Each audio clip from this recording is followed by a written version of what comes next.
Hello and welcome to the Buttcast episode 28.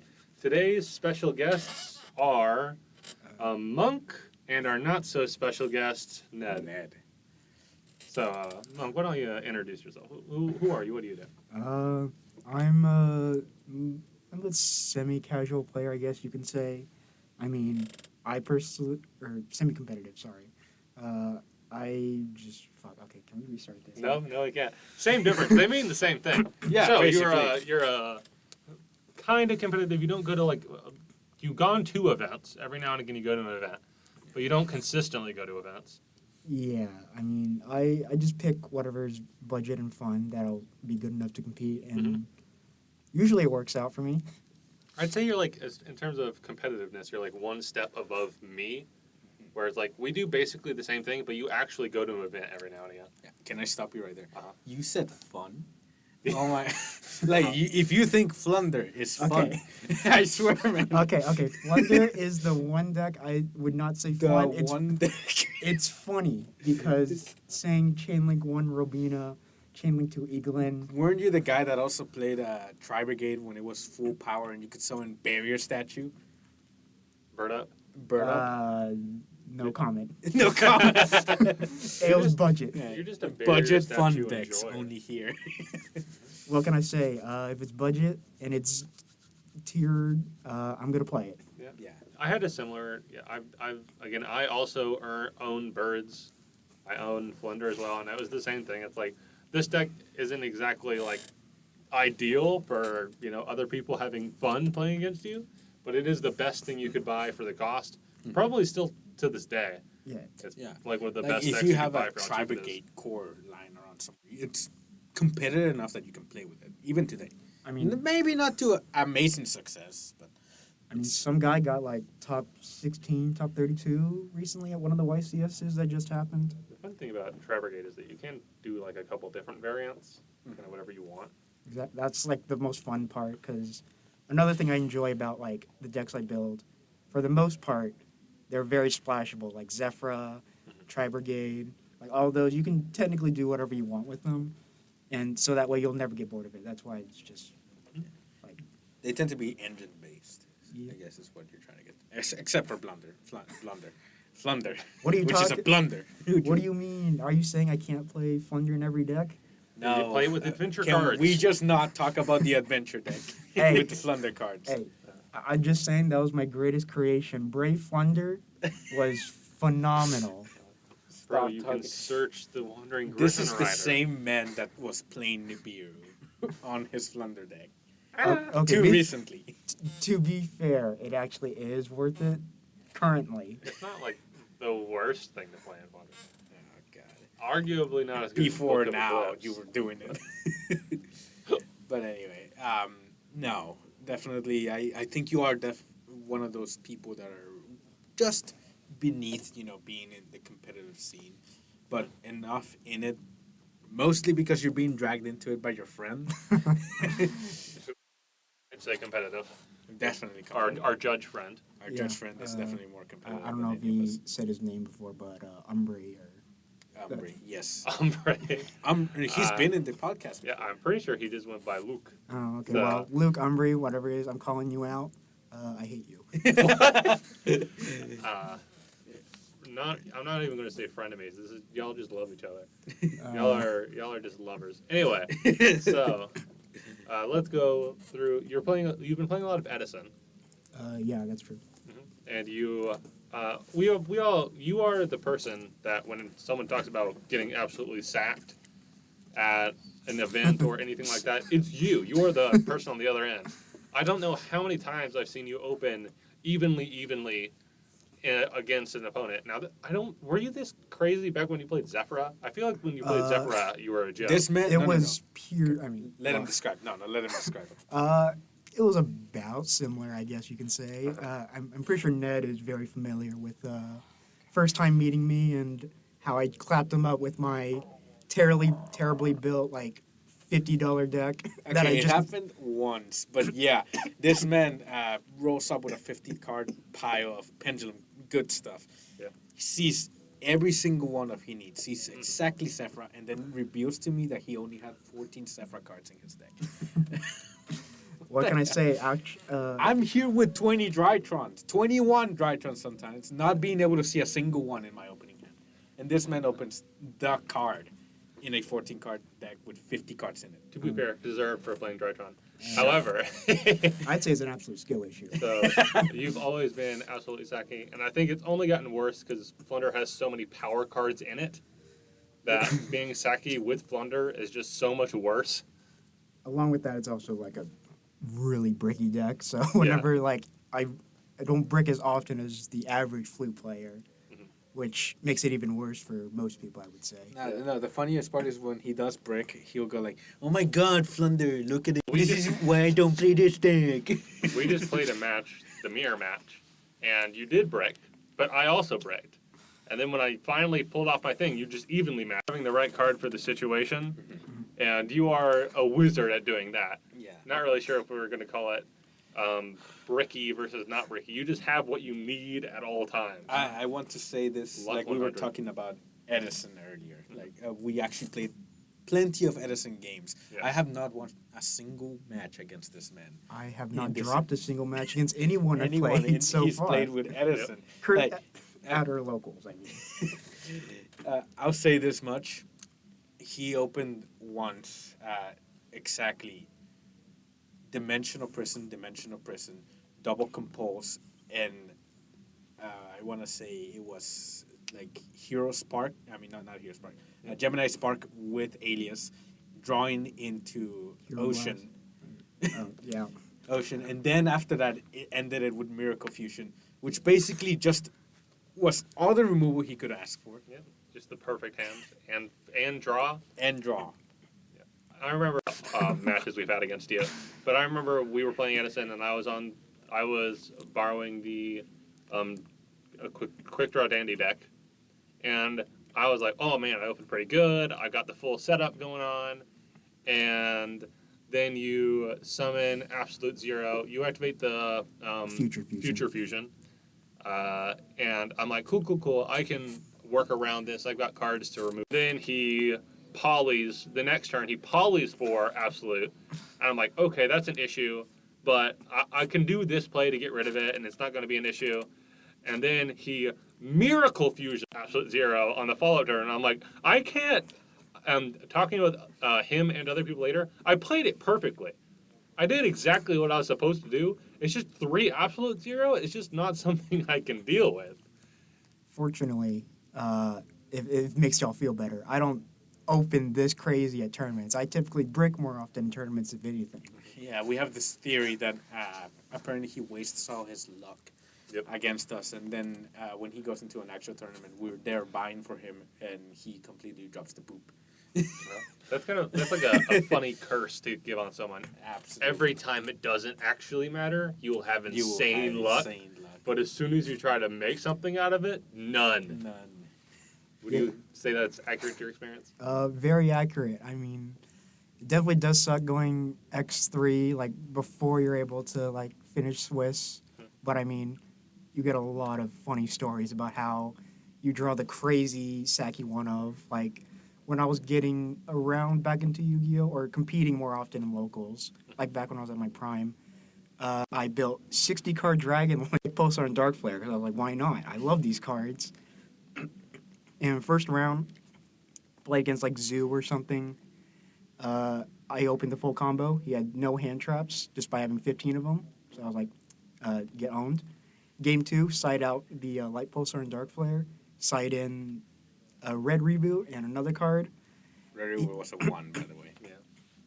Afterwards, he like does this like weird not combo. He like kind of bricked as well, but he set 3 pass. I go for turn, draw for turn, red reboot. Crazy how that ended up there. Afterwards, normal summon a guy, activates different dimensional ground. I'm like, damn, that's crazy. It'd be a real shame, but I just drew the one of in 60 cards. Uh-huh. And to this day, he still remembers me for that guy, for being the guy who drew 1 red reboot out of 60 cards. Yeah. Yeah, that's you. think that's pretty quintessentially. Anyway, so you started in you got in a competitive Yu-Gi-Oh and Link Cross format. Sorta. I Roughly. mean, I got around, or I became more conscious of the competitive like area, like just before, or around when Soul Fusion Sneak Peek came around, because that's when me and my friends were getting into the game, or at least coming back into it. But Yu-Gi-Oh as a whole has been mostly a part of my life. Like I remember when I was a kid, me and my sister, we would like play when we were like super young, and then after she like fell out of it, and then I would just like kind of come back in and out every time there's a new summon mechanic. Coincidentally, that's just what it was like whenever we played in school.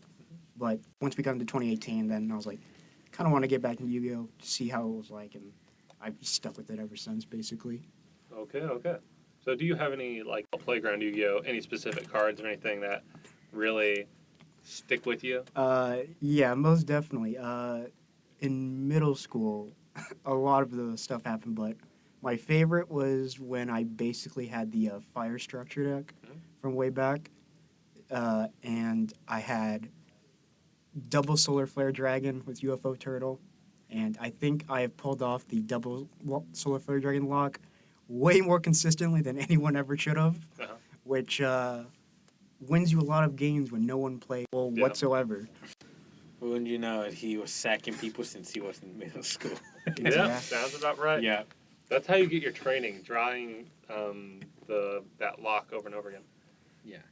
And that's that one's the funny one because it actually wins you the game. Yeah. Unlike something like the marauding captain lock that doesn't win you the game, it's just goofy. Yeah. That one actually eventually wins you the game. As they say, but anyway, I actually want to get more into that talk about alternative formats. We were talking about Edison, advanced, and all that stuff. So, what do you think about like those sorts of formats? Like, I know you've been playing a lot of Edison Monk, and so what do you think? Like, should we promote it? Should we like ignore that? I'll put a little more structure on that for you. Yeah. First of all, how much do you enjoy it? What could make it better? And no, we'll just go with those two. How much do you enjoy it? Rate how satisfied you are with Edison. 10 out of 10. Absolutely have an absolute, despite the fact that I'm everyone. Genuinely, it's very fun because it kind of reminds me of like an older school, like Yu-Gi-Oh, but it also has like elements of modern format where you can do like crazy combos. Yep. They're not like absurd, like normal summon unicorn end on everything you need, but you're able to do enough to where like it feels like you're doing something. You're able to just feel like you're doing something rather than just I draw, I set. It kind of, to be honest, feels like modern control decks. Like modern control decks in modern Yu-Gi-Oh, you still have like a combo. You still have a little combo you do to establish a resource loop or something. But back then, that was a combo deck. The fact that you did a little combo to establish a resource loop made you a combo deck. Yeah, no, I definitely kind of crazy how, in terms of play style, that different. The only main difference would be like the prevalence of battle traps in Edison, obviously. Yeah. Well, that's the era of Yu-Gi-Oh where I've talked about this before. How I think it's very interesting. We have, in my head, I kind of break Yu-Gi-Oh up into three major eras. We have caveman/goat era, where everyone is on, and even you have a bomb in your deck. Whoa, what a crazy combo, or like there's a 5-card opening hand you could get that wins you the game, right? And then we have this middle period where everyone's playing a huge 20 trap cards, and like half of those people are just trying to out-resource the opponent, and the other half are trying to do some sort of interesting interaction, right? Yeah. Which is like, again, Maybe a combo. quick draw dandy is a good example, where it's like you're still playing a bunch of trap cards and removal cards, but you also are playing a pretty big engine to try to facilitate some interesting synchro plays. But it's still like, on the first turn, you are, even if you snare, it's nothing impressive. And then modern Yu-Gi-Oh, where it's like everyone is doing a crazy combo all the time. So to me, that's kind of and Edison is definitely pretty firmly in the middle region, where it's like removal is just part of the main deck. I wonder if you can mark like the difference between when archetypes started having built-in removal. You know? I mean, I'm not too. I'm pretty sure Ned would be more familiar since. So I feel like the first few Since he's a instances of boomer. built-in. Yeah. Shut up. I feel like the first few instances of built-in removal would be like Junk Destroyer cards like that, where like you started seeing like in archetype ways of just clearing and obvious removal. Another one is Gravekeeper's Descendant. Gravekeeper's Descendant was basically what put Gravekeepers together along with Recruiter. Yeah. And it created this sort of like removal engine that you also gained a sort of advantage as you were doing it. Those became sort of aspects of future Yu-Gi-Oh! Where like you would have a card that was your starter, or some sort of advantage generating card, and you would use that in some sort of in some sort of way to gain a leverage above your opponent slowly. This is like that middle area of Yu-Gi-Oh! That you were describing, where like you have 20 trap cards, and then you would use like the in archetype removal card that you searched with this sort of search engine that was part of or home would end up just like slowly out resourcing your opponent in a manner.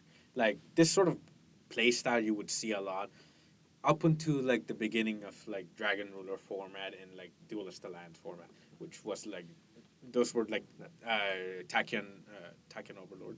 Glad you brought it up, because I was actually going to mention Dragon Rulers. Yeah. Because Dragon Rulers, like Blaster is They removal. were like divide. I feel like they were Blaster divide. is removal, and spellbooks have built-in removal. But I feel like it was kind of a flash in the pan situation, where it's like I'm trying to remember formats after Dragon Ruler. I don't think it necessarily like after this moment archetypes now have removal. I felt like it was more of an exception than the beginning of a trend. I could be very wrong, since I am, again, not a boomer, and I was not playing in the Dragon Ruler format. But I feel like the Dragon Rulers were... The Dragon, not Tachyon Overlord. the Dragon Ruler format was unique, that it had this in-archetype removal, and that it wasn't until several sets later. Then again, when did Junk Destroyer was 2 set format ended. I know because I looked it up and I was irritated at the fact that he wasn't part of Edison. No. And Edison is pre-Z's. Yeah, it's like It's towards the pre-existing. end of It's Synchro, I believe, like middle to end, right? Yeah, it's almost towards the end of Synchro. Like I think the last Synchro set was like Storm Ragnarok, was it? Or I might be wrong. That was the last set was the one. I know it was the one with, and I think that one was one set ahead after Junk Destroyer came out. So maybe how we can kind of denote this in our minds is pre-Synchro era. Yeah, pre. That's when we got GOAT and all that nonsense. Mhm. And then we've got the Synchro and Or like the which is the weird middle part where it's like everyone's still playing a bunch of trap cards, but every now and again you get to do a cool thing. cool thing. Like And I then- feel like that was the introduction, or more like types. You Yeah. got like I feel like MBT. What's it called? Solidified this in his The one MVP quote. podcast. Yeah, shut up. Every He episode. solidified this in his one quote where he basically stated that Konami's first successful archetype in Gladiator Beast really just made Yu-Gi-Oh! A beast of its own. So yeah, made it Like, unique. quote, no pun intended. The fact that because most, like if you talk about like trading card game design, Yeah. they talk about you want to have your faction and your type, or though they change around the words, but for us, for Yu-Gi-Oh players, you would think of it as attribute and type. Attribute and type. But Yu-Gi-Oh took it a weird interesting direction where those kind of became less important, and we Yeah. got archetype, Yeah. this name convention that serves as what would be the type in other games, and it makes Yu-Gi-Oh pretty unique because you have these decks that They're they put can together. incorporate lots of other cards, Yeah. but the archetype kind of makes it this cohesive strategy. Funny enough, MVT put it funny, like in a pretty silly way, Uh-huh. where he mentioned how Konami may like cut to the chase and everything easy for us instead of us just having to figure out Yeah, they which just cards told you. work together. They told us, oh, okay, this archetype right here, they're gonna work together. Which, funny enough, sometimes they don't work together. They have anti-synergistic cards. Herald of the Arclight, why? Oh my god, they could have just written your opponent on that card, and it would have been amazing. But no, you have to. You can't Yeah. send your other That's heralds. goofy, isn't it? Makes no sense. I think man. even like modern stuff where it's like, what are they called again? The Ice Jades. Ice Jades. The Ice Jade cards hate each other. Like, if you've ever read the Ice Jade cards, like there's one of the core mechanics of the Ice Jades is that the little guys banish themselves to bring back something that was destroyed by your opponent's card effect. And the big boss lady says your cards can't be destroyed by your opponent's card effects, right? And then their trap card says, oh, your opponent did something? Destroy one of your monsters to negate it. It's like, wait a second. None of this makes sense together. Then you get All of these work against each other. against each other. I don't know what crack they're It smoking. was- Oh my god. So close to making so much sense. All they had to write was just by general card effect, like, They- not just your opponent. If it had just said can't be destroyed by card effect, then it would work with the trap card. If the little guys just said can't, if they are destroyed by a card effect, you can banish it to bring it back, that would have made sense. But no, of course not. It all has to be your opponent, so you don't get any extra advantage, which is usually the whole point of an archetype, is to make a drawback and advantage. Drawback and advantage. That brings us back to the whole talk of like how card design kind of like started leaning that way. Where, like your archetype would generate you some advantage, and then you like, start monopolizing on that advantage by using either an archetype removal or maybe some outside engine that you could pop into the deck. I watched, I'm sure y'all have all seen on YouTube, maybe you haven't, but the videos where it's like, Magic the Gathering player rates Yu-Gi-Oh cards, right? Or, whatever game. I think that's Card Market. Yes. Yeah. TCG and Card Market, those Yeah. people, they bring in some person who does not play Yu-Gi-Oh, but is competitive in some other game. And then they show them a card and they say, what do you think? Do you think this card's good or bad? And a lot of the time, it's pretty hit or miss. And there was this one guy they brought on who was a really competitive Magic player. Mhm. And he came in and he said the line, if I've learned anything, I've learned that a big part of deck building is figuring out how to turn disadvantages into advantages, turning costs into benefits. And he went in with that premise in mind, looking at all the Yu-Gi-Oh cards, and he did great. He was able to very accurately ascertain how good the cards are. Mhm. And it does just fundamentally say something about modern card games, not even just Yu-Gi-Oh. Mhm. That's like the whole gimmick is you make the cards individually balanced, but then when they get mixed together, they become this concoction of power, with some obvious exceptions. And this also kind of like it's indicative of formats as well. Like so, you obviously didn't see this sort of playstyle in caveman Yu-Gi-Oh, like Yeah. goat format. Goat format was That literally just, like this card is powerful. this card is powerful. It was literally just like you had the trifecta of like powerful draw spells and like removal hand destruction cards like Delinquent Duo, like what's called Graceful Charity and Pot of Greed. You had the Trinity, but it was basically just like how you just mentioned it, the powerful cards just being smushed into a deck and that's it. But then like you saw like I don't know even just like Dark Arm Dragon format, like the first Synchro Dark Arm Dragon format, Teledad, that was like a leap towards a different type of playstyle, more combo oriented, more Yep. like synergistic. You started seeing like a difference in like sort of like the philosophy behind deck building. Mhm. And like I feel like it's slowly carried through formats as we got through the next summoning mechanic and the next update in like how cards function now.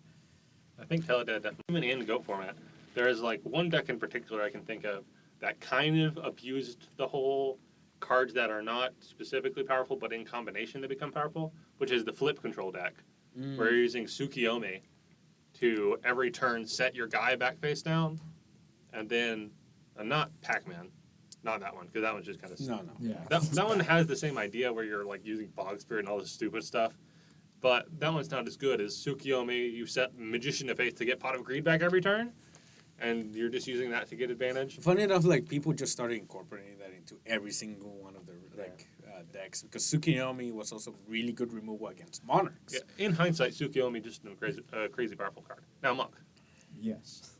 what is something you can think of a card that, like, even just reading it, you're like, this card is insane. And then give us an example of a card that you read it and you're like, this seems really fair. But then in context, it's actually ridiculously broken. Funny enough, Dragoon. Yeah. There's Dark Dragoon. It is a crazy card just on paper, yeah. Yeah. A main way that we used to do it was just send it off of Verte with Red Eye Fusion. Yeah, which was... Insane. I mean, I played Cyber Dragon, so I'm a little biased. Yeah. But Like, that combo was so powerful, I feel like. And it had a plan better, and the combo was flawed in its design completely. yeah, but it was, despite the fact that Dragoon reads a custom card, the fact that the only real consistent way to like summon it off of it, besides Verte, was like just hard draw the Red Eyes Fusion. Yeah. And if you get ashed, and the ways are branded, you get ashed, you die. So Cry about it. Yeah, It's- and the Red Eyes Fusion card, I think the Red is a good example of a card that when you look at it, you're like, this seems balanced. Because it's like you can't normal summon, you can't set. That's the only thing you're allowed to do. Which Oh, yeah, played that's it with what Dragoon. hey, I one mean, of my favorites. Guru control. It's like you cannot do anything else, and you have to play a bunch of Garnets in your deck, right? And if you want to play more than 3 copies, then you have to play the Insights, which means you have to play another Garnet, another card to send to add it. Insights or Magicalized Fusion. I know some people did that too. Yeah, but they're like, who's going to draw the one up? Besides me, obviously. So it's kind of Who? like Red Eyes Fusion by itself never seemed like. I mean, it was a good card, but it didn't seem crazy that you literally can't do anything else until and you're like, oh, this card is a custom card that has the best protection effect at the time the game had ever seen. We say this, but honestly, like unreleased, this cards are almost next to no play. Dragoon? Dragoon. Like people would jam it into their decks, but honestly, there were better things you could do at that time. I think that that was around the time where people were like virtual world locking each other. Oh, yeah. That was a little bit after. But anyway. Or some other degenerate something going on. I think before Verte, it was just. I think there was Well, just it was the 2020 such Mega a 10. high hype from the OCG format that people expected it to be like format warping Yeah. threat And and Dragoon. In the OCG, it's like if you were playing Dragoon or you were losing. You were losing. Those were the only 2 options. Yeah, it was Every Dragoon deck was was 2-0. Dragoon. That's why it got banned over there in the first place. Whereas over here, well, part of it is just like we got it. When did we get like dropless like a month later? Something like that. There was removal for it. Like we had Ice Dragon's Prison droplets. We had ways to remove We it. had cards they did not have that made it a lot more Bearable. tolerable. Yeah. And now it only shows its ugly head when the format happens to line up for it. If a deck happens to not have Like in Branded archetype- initially used it in their deck I building. think so. They're still doing it now. They might Yeah. still be doing it, but I don't think they're as putting it in there necessarily to summon. You're putting it to kind have of options. chicken your opponent, saying, "What you gonna get rid of? You gonna get rid of Mirajay, or are you gonna get rid of Dragoon? Either way, I'm gonna choice." Kind of the idea. Whatever, just 9 some like them, dude. Just 9 some like I mean, sometimes you just build better. Yeah. yeah. yeah, exactly. What do you think of Cash? Huh? Cash. Cash your format?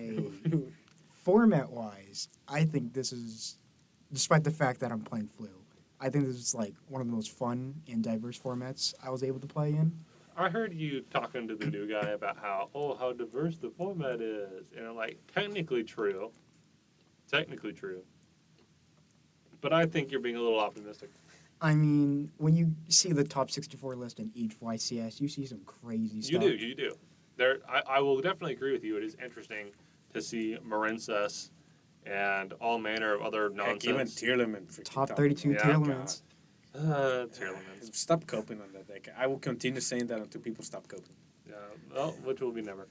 After this, we'll This see. is the new Sky Striker. This is really just the new Sky Striker. It's Except the like- Sky Striker was high skill, at least. At least it was like, if you're really good at the game, you're good at this thing. You get rewarded, but Whereas a Tournament's tier, just like, I really don't. oh my Like, god. Oh man, I love gambling. Yeah, I love gambling. How? I should do this and not have the chance of making money. Tournament was only highly skilled when all its cards were on. It Yeah, she's just here. became absolutely just the biggest I sacked you ever deck after they all got limited. I agree. I don't know about that. I mean, when they were all at 3, it like you were You were guaranteed to hit the card. yeah. So like the luck, the sack factor, and like the random, it was still there, but I think it's grossly I wanna exaggerated that in terms of how lucky that. Granted, they do still have to be lucky enough, but in terms of the deck building and like the maximizing numbers. Tier.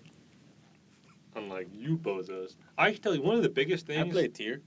I just didn't like it. That's- one of the biggest things is actually your opponent's Shizu cards. Yes. Mhm. The fact that you were milling each other's decks felt. Now, this is, It was like 10 cards how within do I turn put 1. this? I was about to say identical, but that's a little harsh. Yeah. But accurate. You always had access to everything. Yeah. Just because of because both of you were milling each other's decks A quarter of your deck hit the grave in turn 1. Yeah. For both players. for both players, which just meant that immediately off the bat, you're both have access to everything, and it's like, and then it becomes very skill oriented. It's like, how am I going to use Like, my I interactions? think the only instance in which you would like not hit something was when you would mail all your spells and traps instead of like a monster. Never happened. Which never happened because this is like it was statistically impossible to happen, but it happened to me. Of course it did. Hey, having all my opponents too. Oh, your opponent. Oh, yeah. We're seeing like the two ends of the spectrum in this room right here. Yeah. We've got person who has Ned. the most despicable luck possible, Ned, and then we have Monk who just by sheer force of will always draws exactly the right hand. I mean, I kid you not. I played freaking tier and I bricked Yeah. I like mean, 3 games in a row. all I can say is people don't like better habit formats. I agree. I'm a huge fan, obviously. Yeah. Slightly biased. It plays to your skills. Yeah. This is definitely one of those formats. hmm Better have it. Better have the Ash against Branded. Better have the Nibiru or the Eclipse against Cash. Oh, Just you better know. have Oh yeah, the and to you evenly people against one of the that would bad tell me, "Oh, you just deck build bad." Well, guess what? I was freaking just net decking the lists, topping lists from every single YCS champion during that freaking filthy format. Ned Decker. Exactly. This is karma. You think I'm actually gonna try to play that deck? I didn't like it to begin with, and then it did that to me. How dare it? Slapped. Anyway, I mean, Absolutely. I wouldn't mind playing it if I could afford the planets. It actually ended up not being too expensive Well, if you in didn't have Planet. its later lifespan. I mean, even Planet went down in price once people started. I think it was the. Oh no! Wait, no. What's it called the unlimited box version Yeah, it came went out down after. from 82 Like to 42. That was still more affordable than No, Castora. I'm sure it's Yeah, more but it's not affordable, budget. But it's not. It's But, not budget, obviously, Again, for me, I had no Planet, and I didn't end up picking up the Ishizu cards. That's kind of a coincidence. I spent probably 150 total to get all of the Bestial cards and all of the tier cards except Planets, which to me that's reasonable for how good the deck was. People can debate. Anyway, if price Yeah. price was not a consideration, what decks would be some of your favorites? Uh, Do you think? I'm a huge fan of decks that are able to just gain resources every turn. Okay, I know this is going to be a contradiction, but technically Flu does do this. I just don't like the playstyle, but if we're talking about other decks, I think Live Twin would be a fun example I where remember you. Yeah. I tried Live Twin Sprite for a little bit, and I'm like, man, I think I'd rather just turn off my brain even more and just activate D-Shifter every turn. But Quick question. What percentage of your enjoyment of the twins is from the play style versus the artwork? I don't care about the artwork. Yeah, very funny, but I just love the because okay, this is gonna make myself look real bad. But another example of another deck I enjoy playstyle wise, Trap Tricks, Okay. because you are gaining research. Yeah, it's not my fault. Konami decides to make every deck like this either Funny Birds, We On Vacation, or Little Girls. I can't control that. I don't know what you want from me. Yeah. Okay, fine. The trap tricks. I believe that you are not interested in the trap tricks, but come on, the live twins, or rather the evil twins.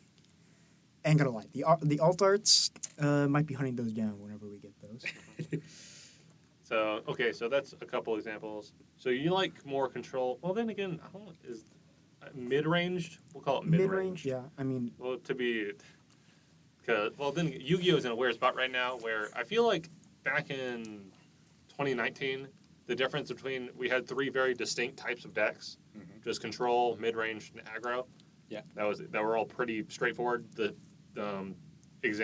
specific examples being Sky Striker, Salad, and Thunder Dragon. toss format. Yeah.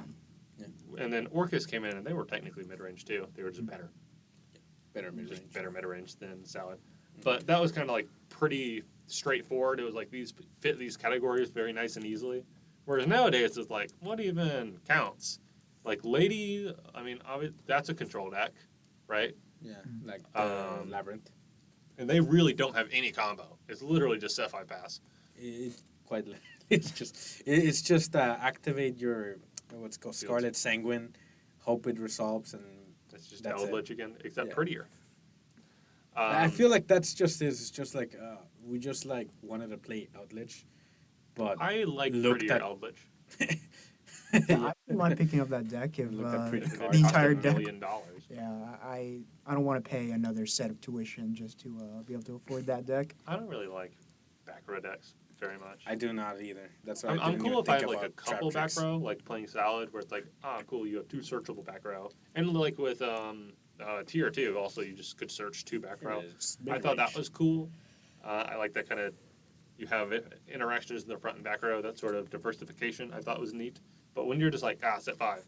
Anyways, but Sarah has like, Trap Tricks has a combo where it's like you make Sarah and then you activate Shade Brigandine or Holtea. Now they have an Anarchetype one, and then you make an Xyz monster, and maybe you make 2 Xyz monsters. I'm pretty sure that's pretty common. Yeah, They for make like 2 the, Xyz monsters. for like the absolute nuts hands, yeah, you can do that. They just keep picking more in-archetype ways for you to do that, though. Yeah. There's like the one that special summons itself to level 4. So Yeah, there's Campa. yeah, and then the field twig is an extra normal summon too. Yeah. So Sooner or later, we're gonna have Link 5 trap tricks that you can end on. I don't know, turn 1, 7 and then negates. it just lets you set 5. Obviously, you summon the Link 5, and then it sets 5 trap hole. Or special summons 5 for like trap tricks from grave or something. Who even needs Sarah anymore? You just Well, you sit on. gotta use Sarah to facilitate the summon. Not if you have a big guy that just sets 5 for you.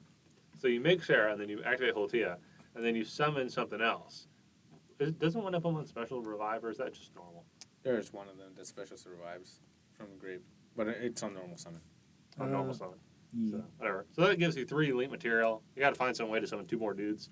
Bam, Link 5, set 5 pass. Bam, we did it. We found out. We cracked the code. Yeah, and they get new beard. No, that would They get new suck. beard. Konami, if you want to just pay us for these ideas, you're welcome. You're welcome. I mean, Bro, the perfect trap trick support. Perfect Have y'all, trap trick. by the way, have y'all ever seen what the Rafflesia is? Like the actual. It's just a flower? yeah. Yeah. It's a flower. It is not its own plant. It is a virus that attacks vines and then grows the Rafflesia flower to spread itself. Mhm. It is not. There is no actual like It's like a parasite. plant. It's a parasite, Yeah, it's a which is parasite. very interesting. And it's this huge. They're huge, bro. Like they are ginormous flowers. I don't know how to describe this to you. Like a person put their hand. I saw an image of a person's hand on one that was closed. It hasn't even opened yet, and it's like this massive, like this big, and then it blooms into this giant looking flower. And to see that and be like, whoa, it does look like the artwork. Like I thought the artwork was an exaggeration of the flower in the corner. No, I'm like, it's- no, it's just yeah. that huge. It's that huge. And it looks exactly like that. It's so wacky. It looks like it's something out of a like comic book, like out of a fantasy, to that flower, and which that's a cool concept for why the trap tricks were made in the first place. Is that some plants and insects just are wild looking. Wildly huge. They're just wild looking, and then just to imagine them like I don't know, eating people is cool. But then for some reason they put little girls on it. So that's where I lose. That's where I weird lose part. the design process. I'm Is to like, kill off the pedophiles. I think that's the lore, That's which is the- weird. Yeah. And for funny some enough. reason, they're all trolls.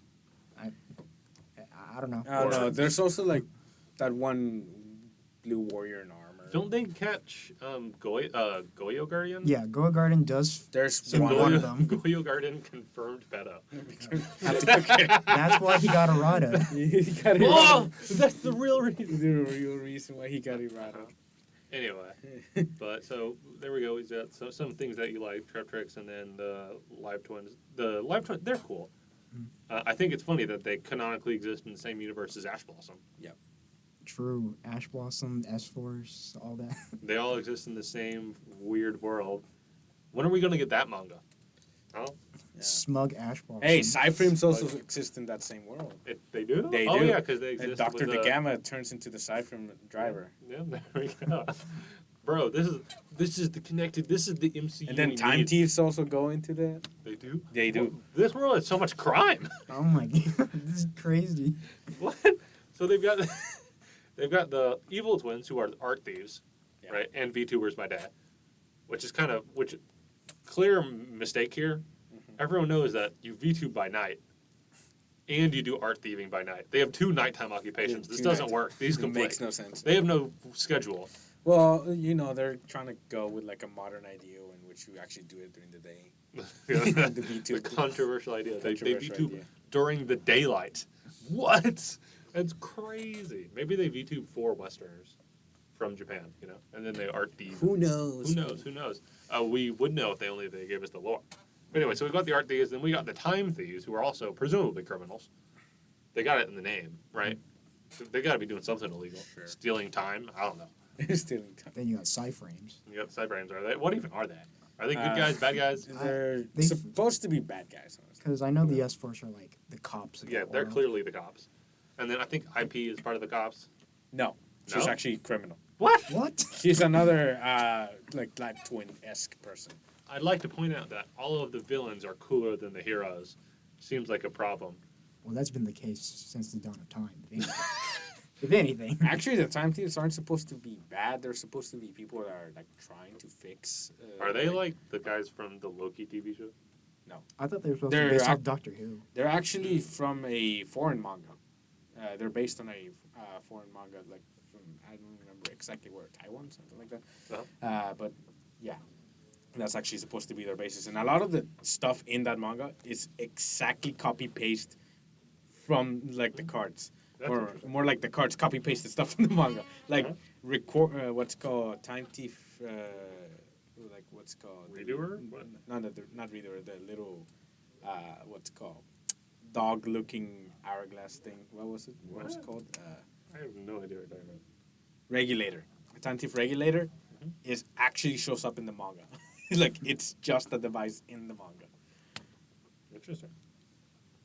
But Well, anyway, So that world has a lot of problems. Yeah. And I want to see it. So anyway, we got those out of the way. Anything else? anything else? You've said Trap Tricks, which you were hesitant to say. Okay. And you said Live Twin. And that's it. So give me a little more. I'm trying to think off the top of my head. I mean, Well, obviously, you love Hero and Edison. yeah, and it's not Edison Hero. advanced, but I mean, Gemini Spark plus Hero Blast, broken combo. God, I Yeah, hate you so much, dude. Yeah. You drew all three, both sides, all three Hero Blast and all three Gemini Spark. And I'm like, Skill issue Can I see plus cry one? about it. can I see one of those cards? No, apparently not. But another deck. Oh, it's Konami's visual novel. Time Howl, it's still loosely based off Doctor Who. Yeah. Yeah, Time Howl on the Nintendo DS. That's one of them. Cool. I know they have like the obviously the Sky Striker manga. That was. Well, that's four Sky That Striker. flopped Yeah. hard. That flopped. I mean, They had such a weird lore set up for it. That's why I feel like it didn't work. maybe if they tried branded, it would be a lot more success. I mean, they have like that book thing. I feel like they're just not good at making manga, dude. Like outside of Yu-Gi-Oh. Didn't they do? OCG Structures is pretty good. Oh yeah, no, I thought I it read was a little bit of it. It was alright. it's a pretty cool idea. But going back on like the deck ideas, I think maybe like Sprite, I guess, kind of. You just activate starter I mean, and Sprite's kind of fun. Especially if you're doing something goofy. Oh, so going back to like the archetypes that you like playing. uh, Runic, maybe. If they didn't have that stupid battle phase restrict, I tried playing it. Everything was so I want to go to battle phase. Oh wait, I can't. We talked. I think it was you and I, Ned. We talked about how having they like in the OCG. I mean, sorry, in Master Duel, they have 3 of the draw field spell checking game, right? Mm-hmm. And they've got 3 pseudo space, and they've got the runic cards, obviously. And what was the other thing? There was a couple other cards, and the 3 upstarts and stuff. Yeah. And we were like, how is this not insane, right? How are And- people just not playing? Yeah, those and cards? like especially in like runic, where it's like there aren't really that many runic cards, and you need to see a critical mass of runic cards to be able to do anything. So I thought, I would try to be the one to break it, right? Mhm.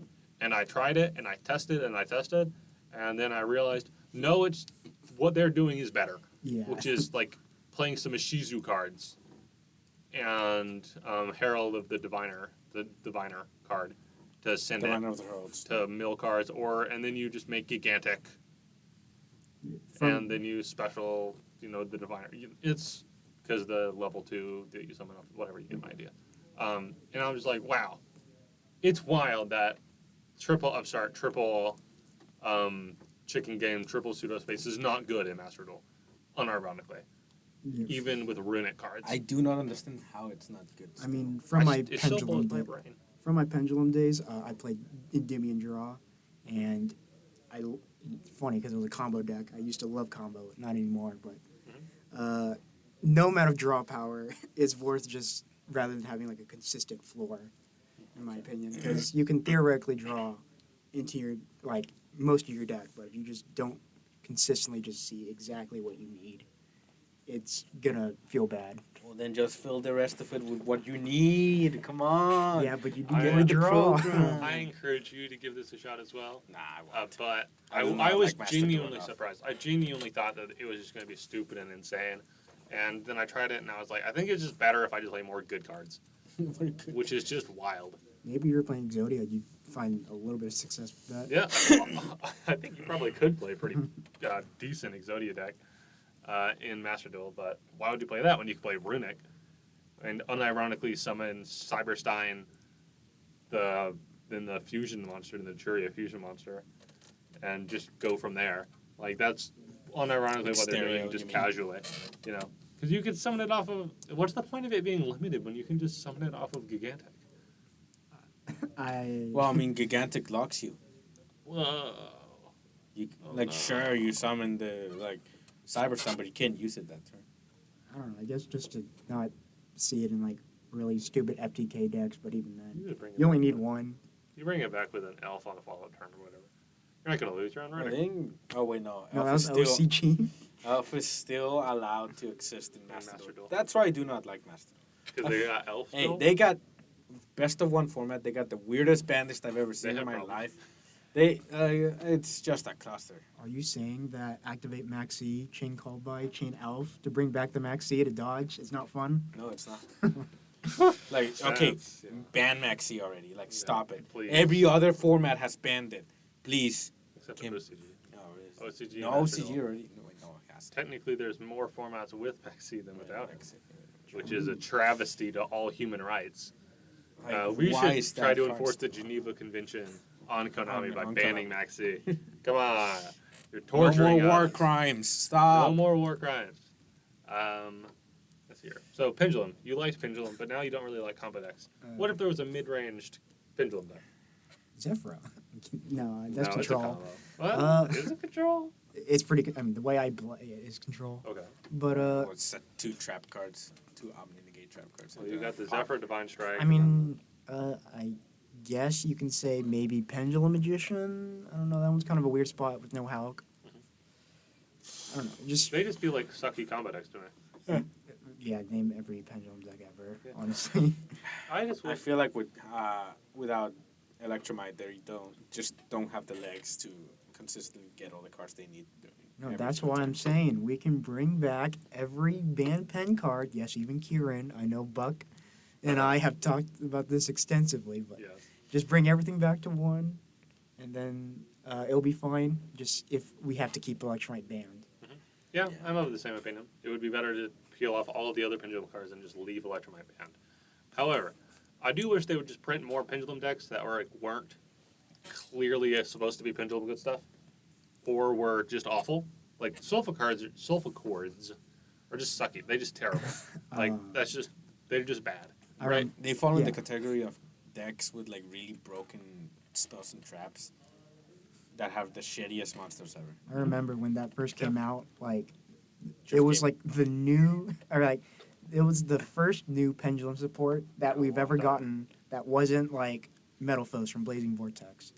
And I read the cards like, man, these cards just don't do anything. No. What the heck? But it's like the boss monsters like Trident, It's and like Balance, dude. and they've got like you can't get Solemn Striked on your summon. They just have that protection, and you're like, okay, I see what they were doing. But then it feels like this is a recurring conversation here. It feels like they were struggling between whether or not it should be generic or xenophobic, and they did something in the middle, which either means it's going to be too broken or just terrible. If you do something in the middle, it can only be one of those two things, either insanely broken or just absolutely terrible. And it was absolutely terrible. Especially with that gimmick of having odds and even scales. Yes. It's just better have the right scales, honestly. Which is like Runic did the same thing where it's like they seemed like they couldn't figure it out if they wanted to make it super xenophobic or super generic, and they accidentally just made it really good, right? They ended up making it way too generic, way too powerful. Whereas I think Sulfur Chords had the opposite problem, where they just ended up being terrible. And then we got Valence, and Valence is either do nothing or just FTK your opponent. Honestly. Yeah, I'm pretty sure that's what they did. It's They're such a literally weird just deck. an FTK deck. Yeah.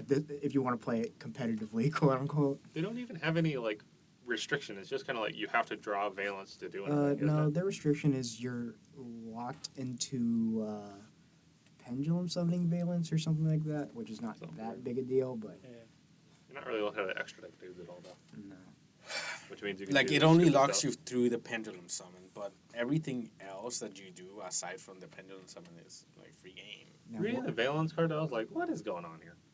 They're trying to It's play chess, but ninjas like versus they don't. robots?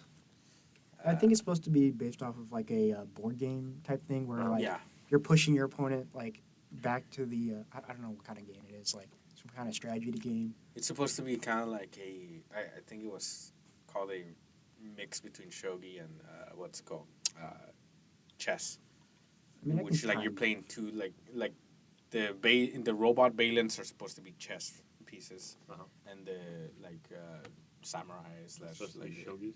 are supposed to be shogi, and like I don't really know how they both work together, but they don't. Sometimes Yu-Gi-Oh takes the analogy. Playing Yu-Gi-Oh is like one person's playing checkers and the other person's playing chess. Sometimes they take that a little too literally, and they're like, what if we just gave you a completely unique way to play the game, like Flunder, where it's like, oh, special summon, Tui, yuck. What if you could just normal summon and it's identical to you special summoning a bunch? What if it was just exactly the same, except we called it normal summoning? So you dodge everything like Winda and all that Uh-huh. stuff, which was Funny. it was very funny when And that's when it really feels like one of these people is playing checkers and the other one's playing chess. And then Valence, it's like literally they're playing chess, I think. Something like that. It's like, that doesn't make much sense. Anyway, yeah, those are some really weird decks, and I mean, I think the best way to fix pendulum, all right? Hear me out. I know someone was talking about their custom ice barrier cards. Yeah.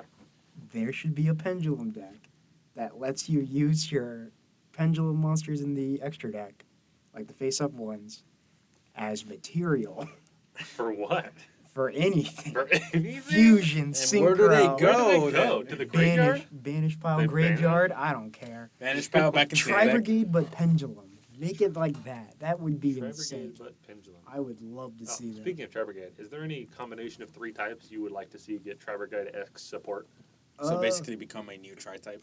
You mean besides fish, aqua, and Well, let's if see. you want, Serpent. if you Fish want Aqua, more Sea Serpent. Sea Serpent Aqua, lay it on me. I Tell mean- me about how much you love fishes.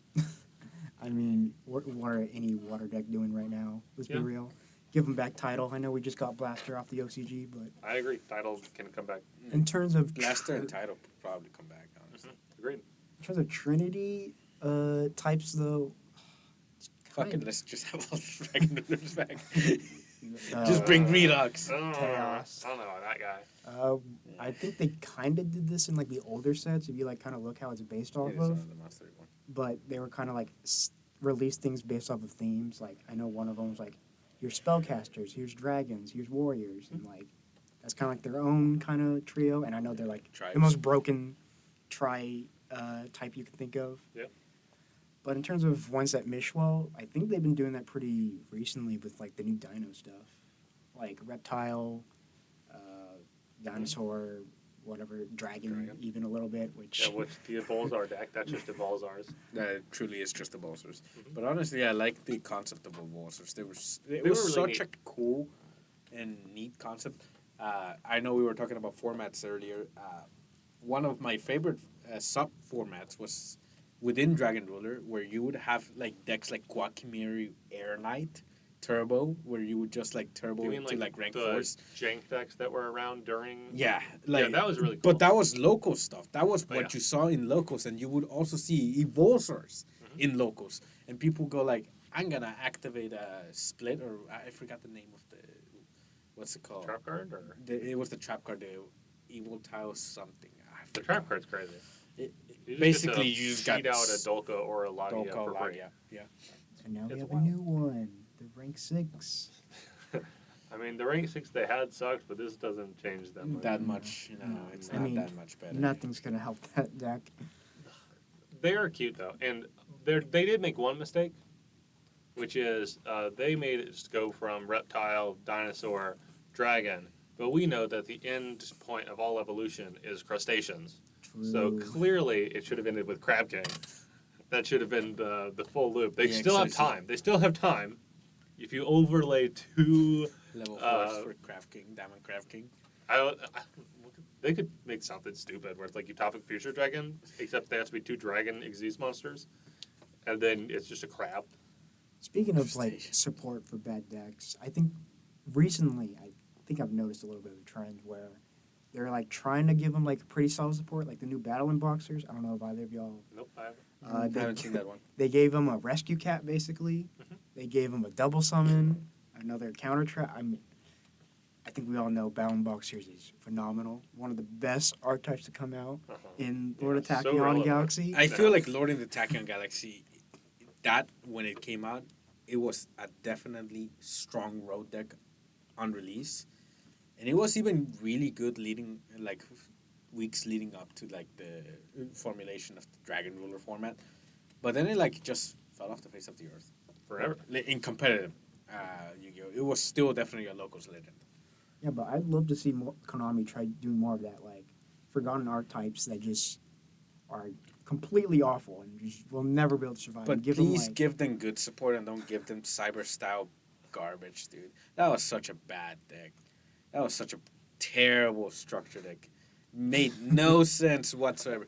The only support cards we really got were for maybe Cyber Dark, Mhm. but do not try to argue that Cybernetic Horizon was a card for Cyber Dragons, because it was not. I think the problem they have sometimes is that they try to preserve the old deck too much. Like they're trying to let you play most of the old cards, but they just give you these power cards to like elevate it. When I think what they really should do is say, what made this deck cool in the first place? What did people like about this deck in the first place? Oh, it has this interesting way that it interacts with the opponent, or oh, it has this really cool aesthetic. Whatever. I feel like the equip mechanic from what's called Cyberdarks was something that should have been built upon. And I really like the direction that they took the like continuous spell and trap on, in which you could take stuff from your opponent. Mhm. So I would like to see maybe like a revamp of the archetype in which you have like the monsters have similar effects, but make them almost like quick effects. I think another example of that, like they kind of dropped the ball on, was Gate Guardian, where they just kind of forced you to play the The old Yeah, ones, crappy yeah. ones that crappy no one Sega. wanted to play, and unfortunately they didn't give them the ABC treatment where, They could banish from the grave. or like you just completely just change the, or you're not forced into playing the old crappy ones. Like no one wants to play A what's V called Tiger V Jet. Tiger Jet or Sea Metal Tank or stuff like But that. they took what made that cool, and they made basically a new archetype, but that supported the old one if you wanted to play them still. Yeah.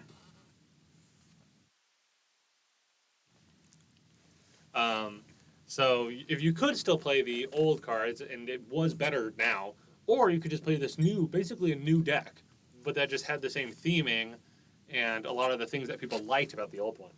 Yeah, because like, let's be real. No one wants to have to be forced to play Sangha, the other one. Kasujin, Suijin. Yeah, yes. like it's kind of rough to like make The an other entire one. make an entire deck that functions while playing like these crappy bricks. One of them was literally just a vanilla, right? Like, I think Sangha and Probably, I don't know. Suijin. They're GM era cards. Yeah, they're just terrible.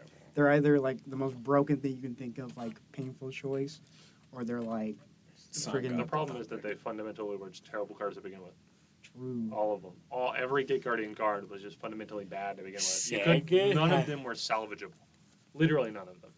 Okay, you had an argument for maybe Sangha of the Thunder because like the effect of reducing your opponent's attack to 0 permanently was pretty good. I mean, I mean, yeah. Sure. people were literally playing Blue Eyes White Sure. Dragon, guys. Come on. Yeah, but for 2 tribute, just to like, when you can just do anything else, like some vampire lord or whatever it's called, Well, Jinzo, Jinso, okay, yeah. Parshaft, In even. comparison to Jinso, doesn't stand a chance. Yeah, I don't think. So anything. what are some of the archetypes you want to see? You said just in general, but what's specific? Jinjo. Oh, Some old favorites of yours that you're like, man, I wish this had something going for it. Zephyra. Okay. Besides consistently, this deck, besides just being an engine for any deck ever, Uh-huh. kind of wanted to have like its own identity. Yeah. I mean, Well, it's kind of weird because at the very beginning, it is a mishmash of every archetype. And Yeah. I think that's like one of the reasons why I kind of enjoyed it, because when I was like a wee lad back in whenever it came out, I think high school or whatever, I saw Zephyr cards like, man, this is crazy. It's like all these archetypes. I get to have all their powers. Yeah. And then they just became like its own thing now. I think Zephyr would be cool. Endymion would be kind of nice because first deck I like took in that was kind of competitive. That wasn't like an anime deck like Cyber Dragon, because I love me my Cyber Dragons. I know me and Ned, we share this Definitely. mutual. Please keep a good Cyber Dragon supporter. Cyber Dragons are a good example where Cyber Dragon is still not a bad card, just by itself. Like it's still just a free body going second, which gives you a really good starting point to make a strategy. Anyway, go on. But yeah, anything else though? I don't know. I have like I mean, it'd be kind of funny just to watch the world burn and see more flu support. It would be fun. I agree. Hey, bring back Mystic Mind and give us that support from last year. Oh, The April Fool's last year. Oh no. The April Fool's support. Yeah. I mean, I think that would be interesting. I think there's definitely more room for more goofy stuff. Like I have talked endlessly about sous chefs. You are probably very aware. No, I'm a big fan of this podcast. I Uh-huh. try to keep. I think I've seen every single one or listened to at least. So you are aware that I have talked probably too much about sous chefs. And MBT. How much? Well, can't do much about that one. Yeah. But the sous chefs I can do something about. But I'm not going to stop. Much, dude. The sous chefs are great, bro. They're awesome. And I think there's a lot more room for more stuff like that. I like that they're making a Hungry Burger archetype. You know, it's not really, but you know. It's not really a Hungry Burger archetype. It's more of like But it- they mention Hungry Burger sometimes. But I'm glad they're doing it. I like stuff like that where it's like sometimes it's funny just to make a joke. Like, you know. Speaking of sushi, did you see the guy who wore a sushi chef outfit to YCS with like a wooden playmat to play sushi? No, but that sounds awesome. No, it That was sounds pretty freaking cool. no, it Yeah, that was sounds great. hilarious. I can, Yeah, and then he has a little tray where he puts all the cards down instead of holding them in his hand. Yeah, no, that's and then exactly what he did. Oh my god, dude! I'm gonna try to that's see so if I can cool. pull it up, but Oh my god, dude! I love stuff like this when people like go in theme with their what's it called that. Well, if you're just going there to have fun and not to really like do well, sure, bro, that's great. Let me see. That's I lovely. want to see this. yeah, it's Oh my god, dude! I love this guy. massive, Oh, my- huge props to this huge guy for. props. Wasn't there some girl? He who was, telegraphed his deck like, like like nobody's business. Nobody's business, but you know what? But he was probably, you know what? When he was at those bottom tables, he was probably smashing people. You know, I'm sure he was having fun. He was definitely having fun. You know, I imagine like after each match is over, he's just like explaining like, see, this is how this card makes sense for why I'm doing this. Blah blah blah blah blah. Right? Not really the lore, but the cute little visual nods within the card arts and stuff, and the way they're named. And also just whenever he summons Shari, he just has to read the flavor text, obviously. Exactly. Verbatim, you know, just to the opponent every time. Mandatory. Mandatory. This is the dish of tonight. This is the prime dish for tonight. 4 out of 5. 4 out of 5. It's a little noisy. Speaking of YCSs, I know Ned used to I used to compete a keep up. lot. Like, Buck, you don't really go too much in events. Nope. Have you considered trying to like go to locals or? I used to go to locals pretty consistently. Unfortunately, my locals transitioned to being basically a D&D store, and like model kits and stuff. So it's not really worth going there, to be honest. No more locals. They still hold them, but it's like I'd be competing against the same 4 people every time, and it's like literally 4 people would show up to an event, and I'd be like, I mean, I guess that'd be Where do they hold these locals at? in where I live. No, like, okay, well, I'll talk to you about that later. All right. Because I know I live somewhat close to you. No, you don't. Not, Like, not at close least enough. it's within 25 minutes. I mean, word on the grapevine is apparently there's like 6 or 7 new OTS stores just like open up within our state, or like not state, but like within the area that we. Yeah, I live pretty far from where we are right now, and it's like I'm not gonna. Also, let's be clear here. I have a girlfriend. Also, I work Saturdays, so it's like True. I am. Oh my God, he's He actually flexing on us. socializes. He's telling us he's got a life. Wow. I mean, I Yeah, don't compete. Really mentioning this Yeah, in the Yu-Gi-Oh saying- podcast. Yeah, saying I have a life when I'm recording a Yu-Gi-Oh podcast. Yeah. So it's like it's hard for me to get to locals anyway. If I can put this on you guys, because I really want to like win a mat at like whatever, right? Because I have a mat. It's the Ash Blossom mat, which is cool and all. I like it, but I'd really like to win a nice looking mat. However, I'd have to be aware of when an event's going to happen. I'd have to prep a deck list because I keep my decks, in working order, but I don't exactly like have polished for an event at any given time, and I don't know in advance. I feel like y'all all talk about it like 3 days before it happens, and I'm like, oh, well, that's not enough time for me to make arrangement to possibly be able to do anything about this, which I know it's my own fault for not keeping up with it, but that's the problem. I don't keep up with it. I don't know when a regional is going to happen. I don't know when some sort of, even events like the hyper local events. There's we'll call them. a very nice, wonderful site. Yeah, where you that's can the look at official all- website. Oh, an official website where you can look It's at also on Duolingo. all of this.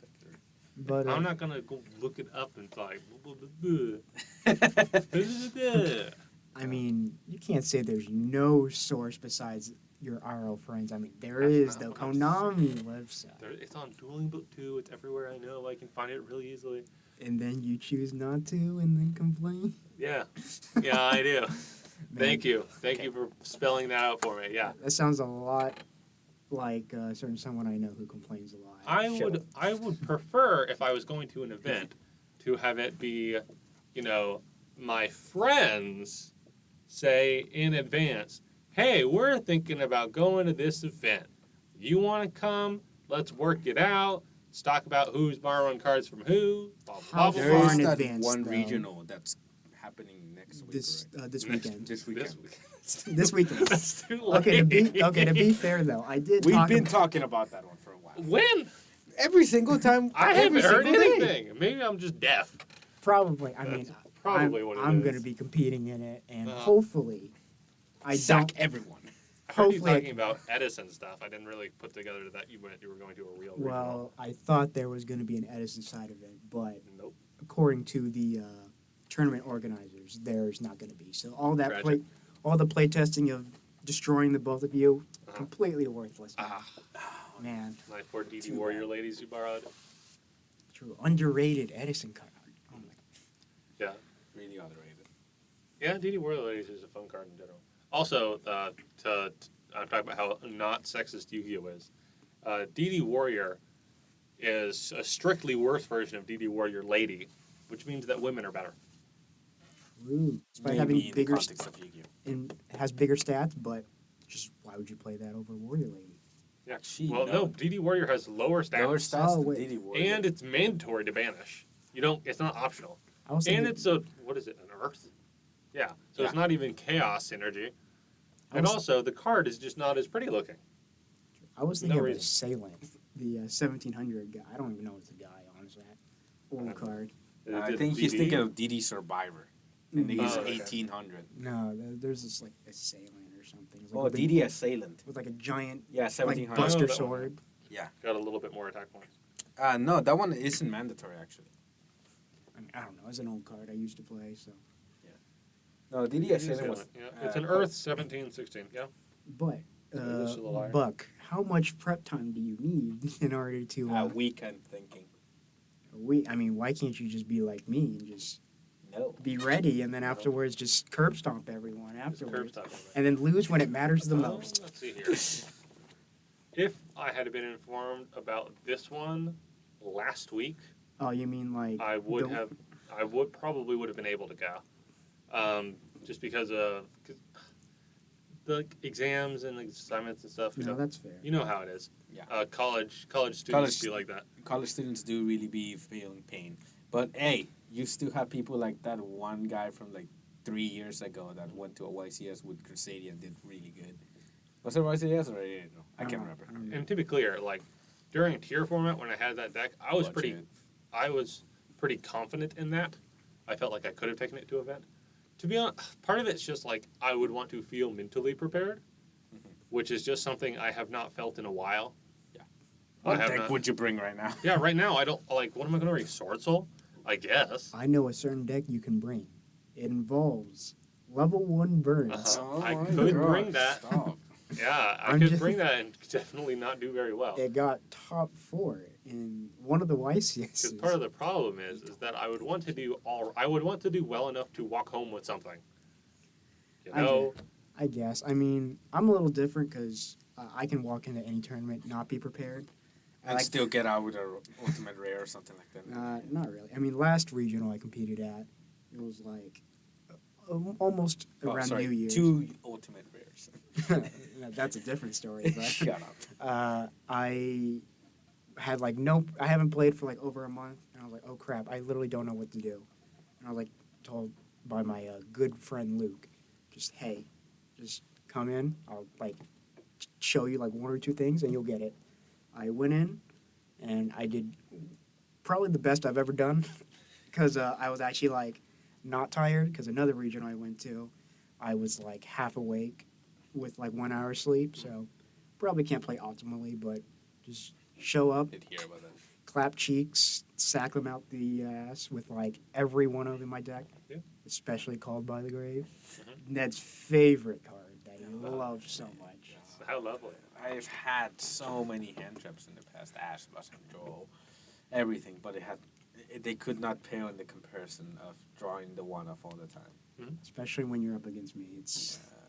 I'm your foil. No matter what you do, you'll never be able to. Yeah, we'll never be able to go So, beyond it sounds like you had a good the experience. sack. No, yeah, it'll, Good for you. very fun. Hopefully this time though, might be able to get my top. Not likely with how much I think you can do practice, it. but I think skill wise I might, despite the deck. Skill wise, yes, you could This- probably do it. Despite the deck, I think skill wise and knowledge, I think I have.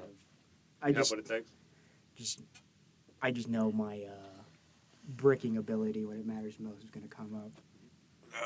So personally, for me, it's right now isn't a good time, just this format, because I don't have a deck that I feel is even good. If To I be honest, still had Drytron, I would definitely take it. yeah, I feel like that I deck know is you positioned. are. Yeah, we all know. We all know you will have a religion, and it is Drytron.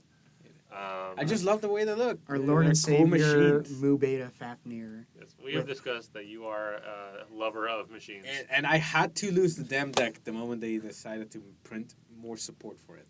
I mean, to be fair, that level 6 That's- isn't real. It's more Arsartic than it is Drytron. Let's talk about some aesthetics then, in general. Because Ned is interesting because he has a very specific aesthetic interest, which is, these, call it somewhat anthropomorphic machines. They're robots and android looking. Then again, you really like Cash, and they're just buff guys. Well, I mean, they look like cool armored dudes too. Like they're like So anything mechanized. Mechanized, cool men is what Ned likes. not men, but just like machines, I like mean- cool looking Men. machines. We said what we said. For me, I'm saying what I'm saying. For me, I'm in a weird sort of space where I just prioritize. Like, I don't think I've ever played a deck like really for aesthetics because I'm in your boat where I'm like, if it's cheap and tiered, that's what I'm going to be playing. But like, I recently picked up Witchcrafter because I like the way the cards look. It's one of the main reasons I played that deck. I hate Madame Bear. I hate that card specifically, but all the other ones I really like. So that's kind of like how my aesthetics. And that's funny. Usually, the reason why people play Witchcrafter is Is because they Madame love Bear. men. I know that's the problem. And it's like, It's a floodgate. of course, who doesn't like the way the Dragon Maids look? Probably Ned. Could not care less. Exactly. The only person in the world who's like, oh, no, women in my card games. No. Dude, I just feel so weird when I'm like, oh, yay, I drew my little girl and I'm going to play her. I do wish they weren't all children. You know? I think it's just laundry, isn't it? Well, I mean, some For of them Dragon are, Maids, maybe. What's the Dragon Maids are mostly passable. It's laundry, and then some of them you're like, I'm not really. What are you doing with these cards, dude? Mostly passive. As in, you look at them and you're like, I don't know. Oh, here's let me give you a little butt tidbit, right? Yeah. So this might be a little offensive to some people. So let's say you look at somebody, and you look at them and you're like, that's a gay man, right? Let's stop right now. I've had several gay friends, and some people have the gay man look, and you're like, I see, that's a gay person. And sometimes you look at someone and you're like, that's a douchebag, right? And you're like, I can tell by the way they're dressing and how they choose to dress themselves. That is a choice. How they choose to dress themselves. This is a douchebag. But sometimes you see someone and it's like they've got some gay look to them and some douchebag look to them. I'm so And you're scared on where this is trying- going. Oh my god, dude. And you're trying, please and you look at them stop. and your brain's doing a really quick calculation to try to figure out what category does this person fit in. And then it can't, right? It can't figure it out. And when that happens to me, my brain just stops. I'm just like, okay, cool. I can't categorize them. I just have no further thoughts. And that's the same thing that happens to me when I look at a card of a woman or a girl, and I'm like, I can't tell if this is supposed to be an adult or not.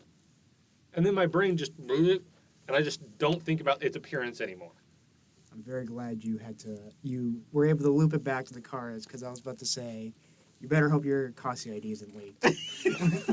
The way you were talking about.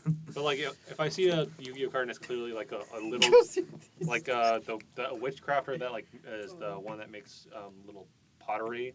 Yeah. You know, and I'm like, oh, that's a cute little kid, and but my brain is like, that's a kid, cool, it's a cute little kid, right? And then I see some that's like Adele, and I'm like, that is a woman, that is a pretty looking woman. And then I see some like Schmidta, I'm like, I can't really figure out if she's supposed to be like I think that's a teenager. 15 or if she's supposed to be like 17. Like, I can't really parse exactly how old she's supposed to be. Okay, this is such a weird So I just kind of like don't even think Why about are we her. talking about Yeah, we people? talked about. Sorry, Ned's- this should have been an AMRO conversation. This My should have bad. been an Amro conversation. My Yeah. bad, my bad. I love how we went from Ned's fascination of Robo Mecha Men. Mecha Man. Why are we emphasizing the man part, dude? I mean, I just like Have how you cool seen, they look. Have you seen the Cashtiras? They just look cool. Those are some men. Kashtira Ogre is muscly. Yeah, it's a little suspect. I'm Yeah. sorry. No, but dude, okay. I just want to emphasize the fact that I only like cool looking cards. And the Castras look cool. Yeah. Drytrons look cool. ABCs, which I'm playing right now, look cool. With Yeah. Therions, they look cool. I agree. Freaking like King Regulus pointing his finger at you, going like, Yeah, that's right, man. It's like, it looks cool. I mean, I guess. We get it. We get it. You like it, cool. You like buff men are cool to you. We Oh my understand. god! You love the Mr. Olympia. Mr. Olympia. Luckily for you, Battling Boxer just got new support. I do not like battling boxers. That's why I want to stress here. I actually they don't look like. a little too goofy. They look way too goofy for me.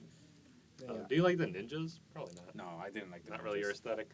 No. Not robot enough. Not robot enough. I Do you like like the the shades. robot Valons?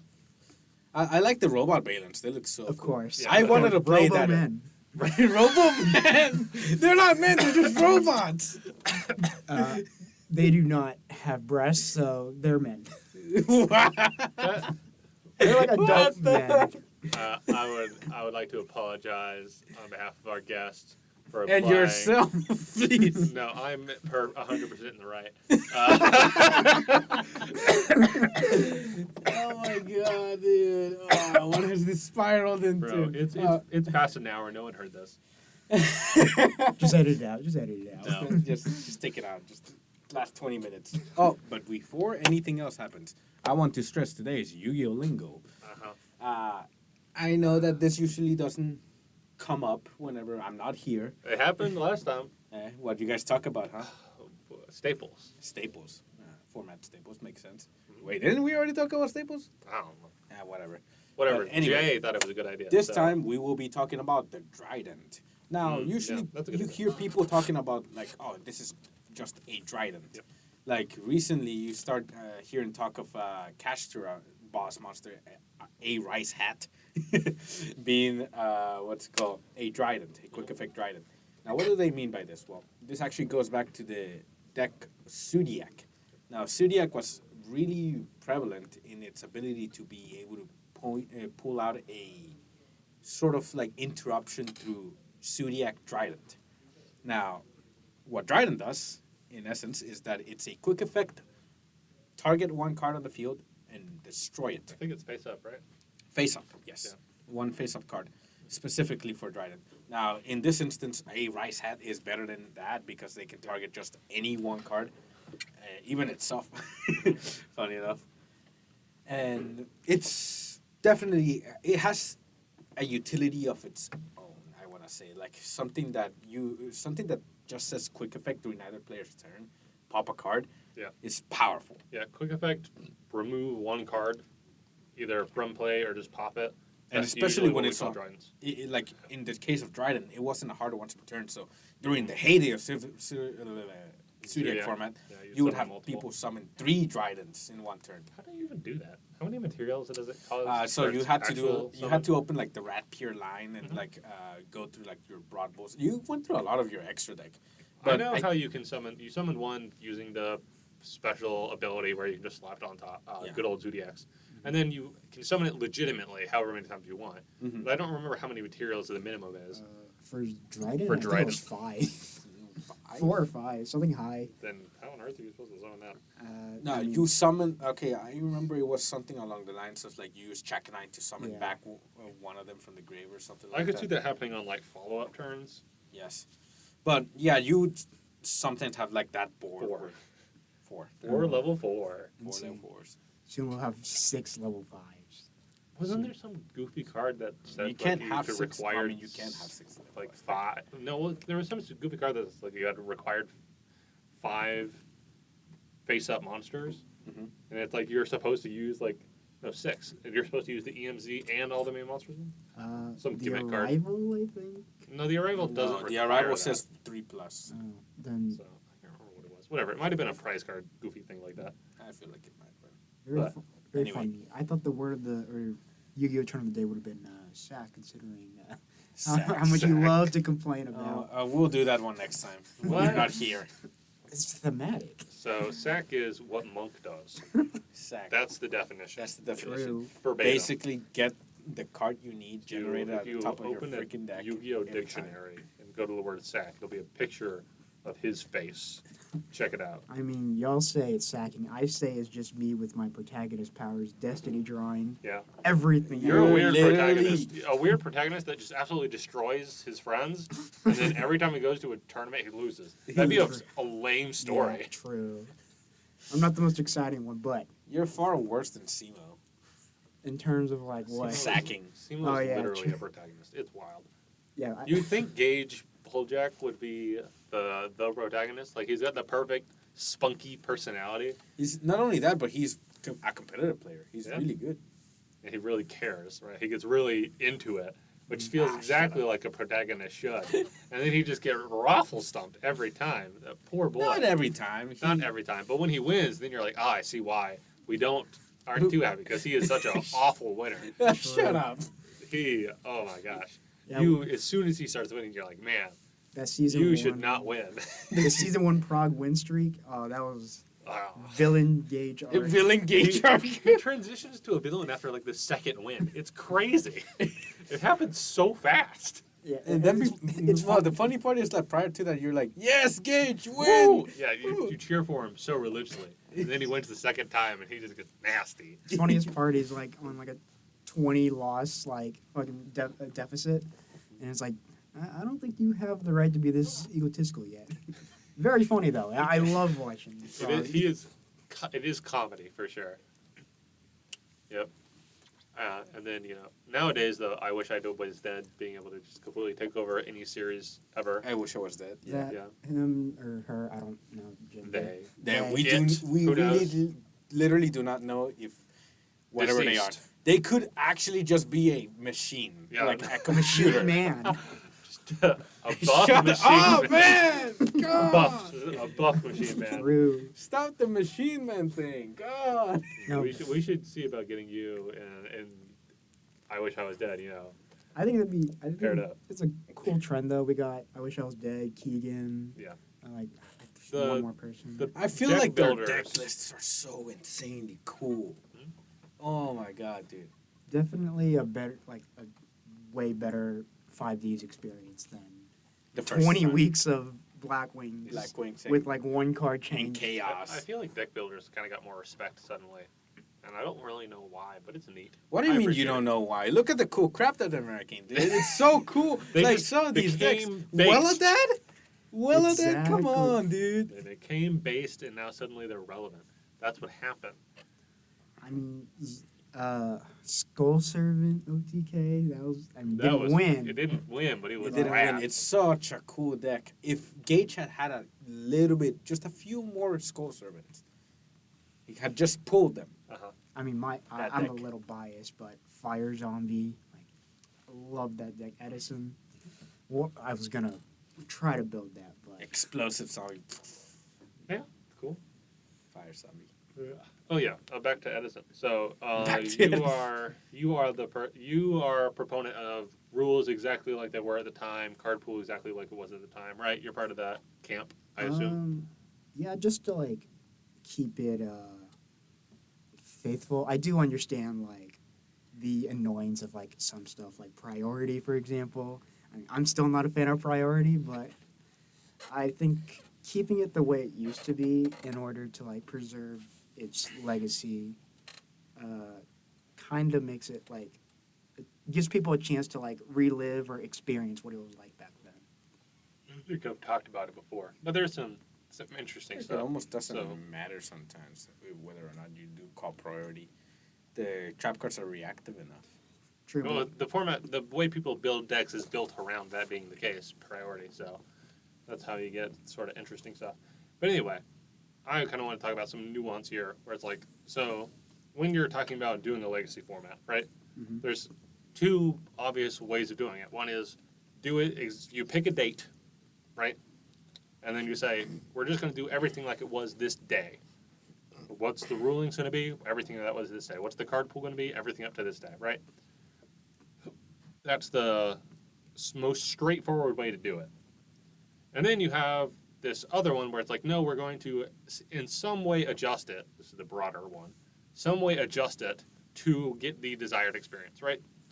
Now, the reason why, in my opinion, the reason why option number one, where you just pick a date and you very strictly adhere to everything that happened at that time, is because it's the one that you don't have to argue about. It's like, because I don't know if y'all have had this experience. Like, I looked at in our format, remember Master Duel? Mhm. And then I was like, man, this is cool. I'm sure there's some group of people who's still playing this format. I should go check it out, right? because Magic Spectre enjoyer, Magic Spectre was relevant in NR. And I thought, cool, a format where I can play Magic Spectre and it be relevant. And then I go over and I find the community who's doing it. And they banned Magic Spectre. And I'm like, what is the point? The only reason I came here was to play Magic Spectre cards. I mean, to be fair, though, that protection's kind of crazy, especially with that kind of limited card pool. But they're so small. True, I guess. But NR format, very interesting because I know Konami sort of has like an official, unofficial, separate formats that we have, like Time Wizard, Rivalry of Warlords, Com Charity, very popular, basically NR, but IRL. I think they would be very interesting if we got to see more tournaments on. I know when I went to YCS Pasadena, the side events were decently popular because of the format we were in. Cause it was like just like the first tournament, Ishizu tier was legal. And then I was like, man, I really don't want. I mean, I couldn't play in the main event because I forgot to pre-reg, and I was like, oh, we already bought plane tickets and hotel. Might as well play side events, I guess. Yeah. But besides like Time Wizard formats like Edison and all that, I think other formats that they had, which were I played like Rivalry of Warlords. It was insanely fun to play, and for the most part, they knew what they were doing. With like the decks they built, there are some exceptions where it's like, I don't know how you didn't see this would be a problem. Like there was Time Thieves with Rusty Bardiche and double or triple Fog Blade. It's like, wow, no deck is gonna win against Redoer Control ever. Yeah. Redoer is too strong and limited. It just is a fact.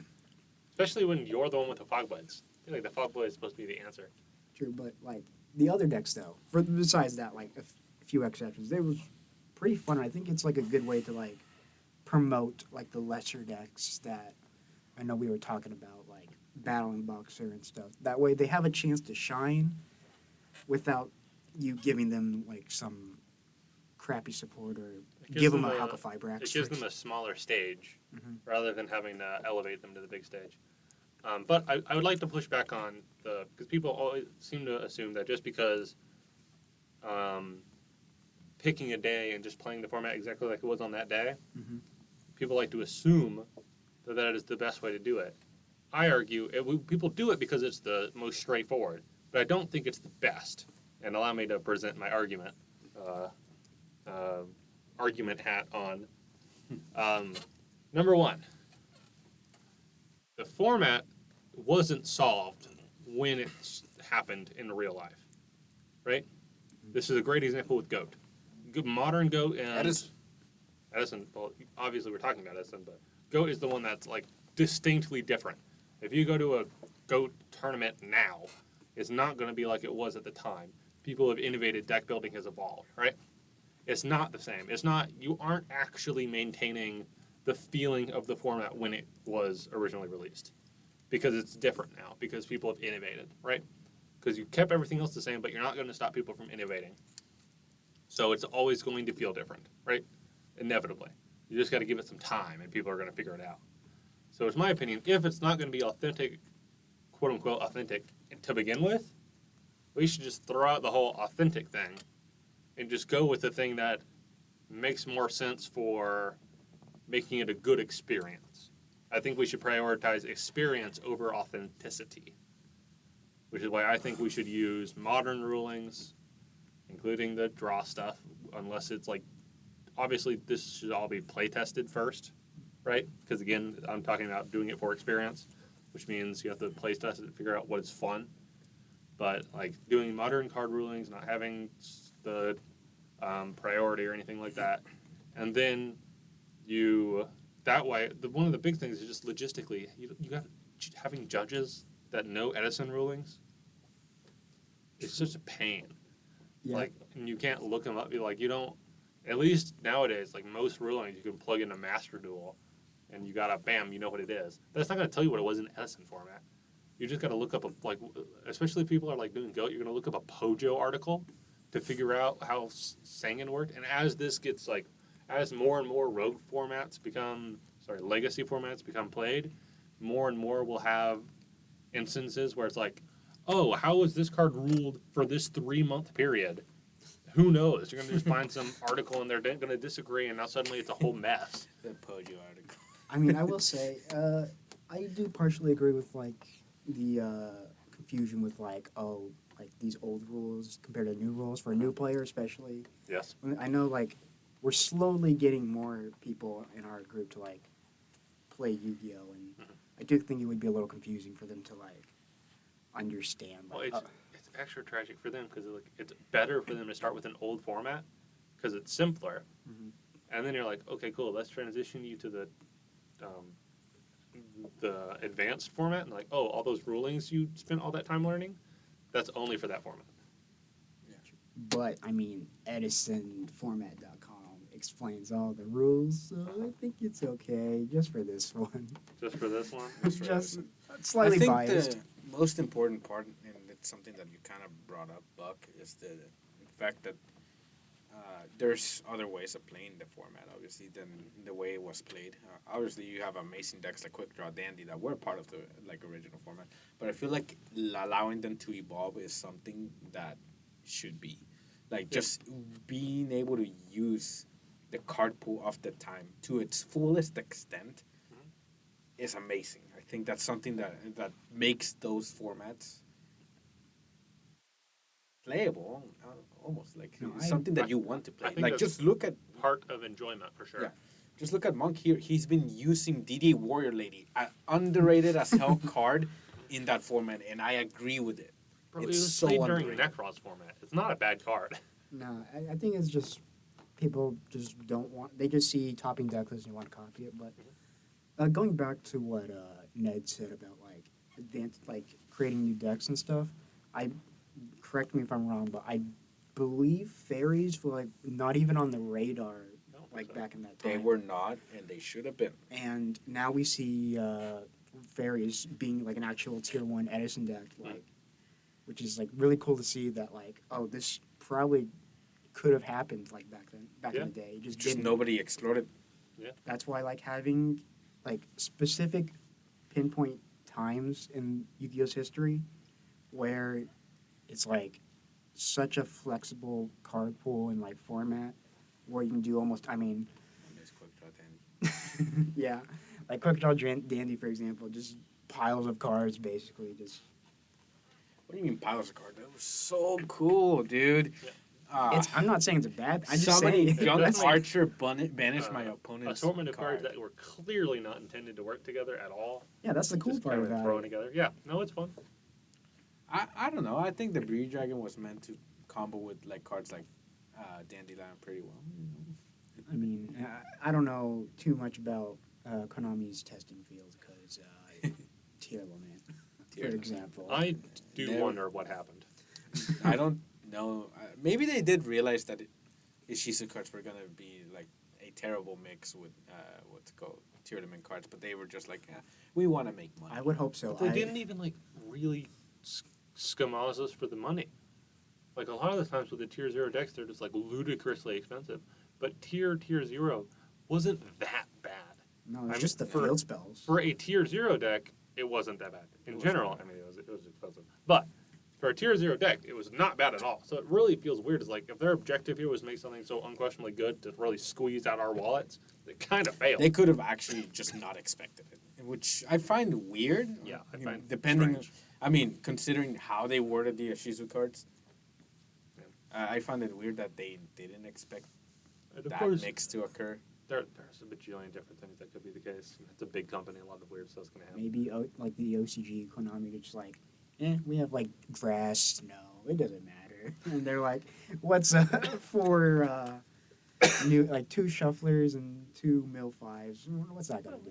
What's it going to do? It could also be that the I forgot they testing- had grass over there. What the testing heck are they team and thinking? the ban list team and the release schedule team were all not communicating. That's also possible. I think the only Because I remember the Ishizu cards got revealed super early in like 2020. I mean, super late in 2021, like early 2022. Like we knew about them for almost a year before they even came out, and like they got delayed off the ass. Well, like as soon as the tiers came out, we knew these Yusha cards were coming out. No, Almost back to back. we knew before then. Oh, yeah. We knew when, roughly. Anyway, whatever. It's weird. That was a We weird knew little- that they exist, that It like is they weird. were cards within the radar of the company. We just didn't know when they were gonna release until like finally the tournament cards came out. Then they were like, finally, we're gonna release the Ishizu cards. It's like, oh, you had to release them together. Man, imagine being a Shizu tier player, like exercising your brain where you can just summon a statue and just Pass. watch your opponent cry. Yeah. So much easier. I can't believe I definitely Thunder wouldn't- almost made it, like twice. Yeah. I definitely would have been scared to run out of brain power if I took the Shizu tier to a tournament. For sure. That is like the one thing that I thought was kind of funny, how playing this game is mentally exhausting. You Oh, yeah. do all day. I want to know which deck I Brain never drain, understood how they made it. Pope Francis Turbo, What? Exorcister. Oh, Oh. Pope Francis Isn't Turbo. that Gay Sisters Turbo? yeah, like Yeah, like Lesbo Sisters. I'm pretty sure. Isn't it canonically based off of a gay? It was literally just Yuri. I just thought they were nuns and like. No, I it's. think it's based off of a Okay, specific. shh, don't say it. We're not allowed to. We're not. What? What? What am I not allowed to say? It's what was it called? S class something. I'm not finishing that sentence. Anyways, besides, I don't know what he's gonna say. I'm just gonna say I'm pretty sure that it was based off of like a specific It is. concept. It is. I was just about to say what it was. Specifically, they are lesbians. Yeah. Within this broader concept that they are parodying, right? Yeah. Kirby Oh. was onto something. What? Kirby was onto something. Yeah, I Shut did up. think it was funny how the percentage of like lesbian Yu-Gi-Oh cards there are. It's like some of them are like Has implied. been recently skyrocketing. Yeah, like never before, and now suddenly several possible. What was it? Witchcrafter, Sky Striker. Witchcraft? What do you mean Witchcraft. witchcraft? Have you seen the freaking Witchcrafter future where they're holding hands together? Which one are you talking about? The newest one, What are you talking Vice about? Commander, The they're feud? holding hands, literally. Vice Madame? Vice Madan, whatever. What? They're like a powwow. What are you talking about? Yeah. What are you talking about? Let me pull that Sure. up. I don't know. Life Twin for sure. What's Live it called? Twin. Labyrinth. Live Twin is definitely just like that's how Live VTubers Twin. be. If you've ever watched VTubers, whatever part of you is supposed to make you straight just dissolves when you're behind a computer generated. Like I don't get it. I don't either. They I'm- become so gay. I don't know what happened. It's weird. I guess it just attracts a certain demographic of people who do it in the first place. But I wouldn't be surprised. I have two friends IRL. They do play that deck, and no comment. No comment. given it's kind of funny. Anyway, yeah, Witchcraft. going down the list. Labyrinth. I don't know about that. No, it is. Oh wait, no. There's a female. Yeah, the it's knight's it's female. The Knight's definitively. female. It's It's- Beauty and the that's the- Beast, and they're both women. They're both women. So That's pretty solid, that one right there. What else?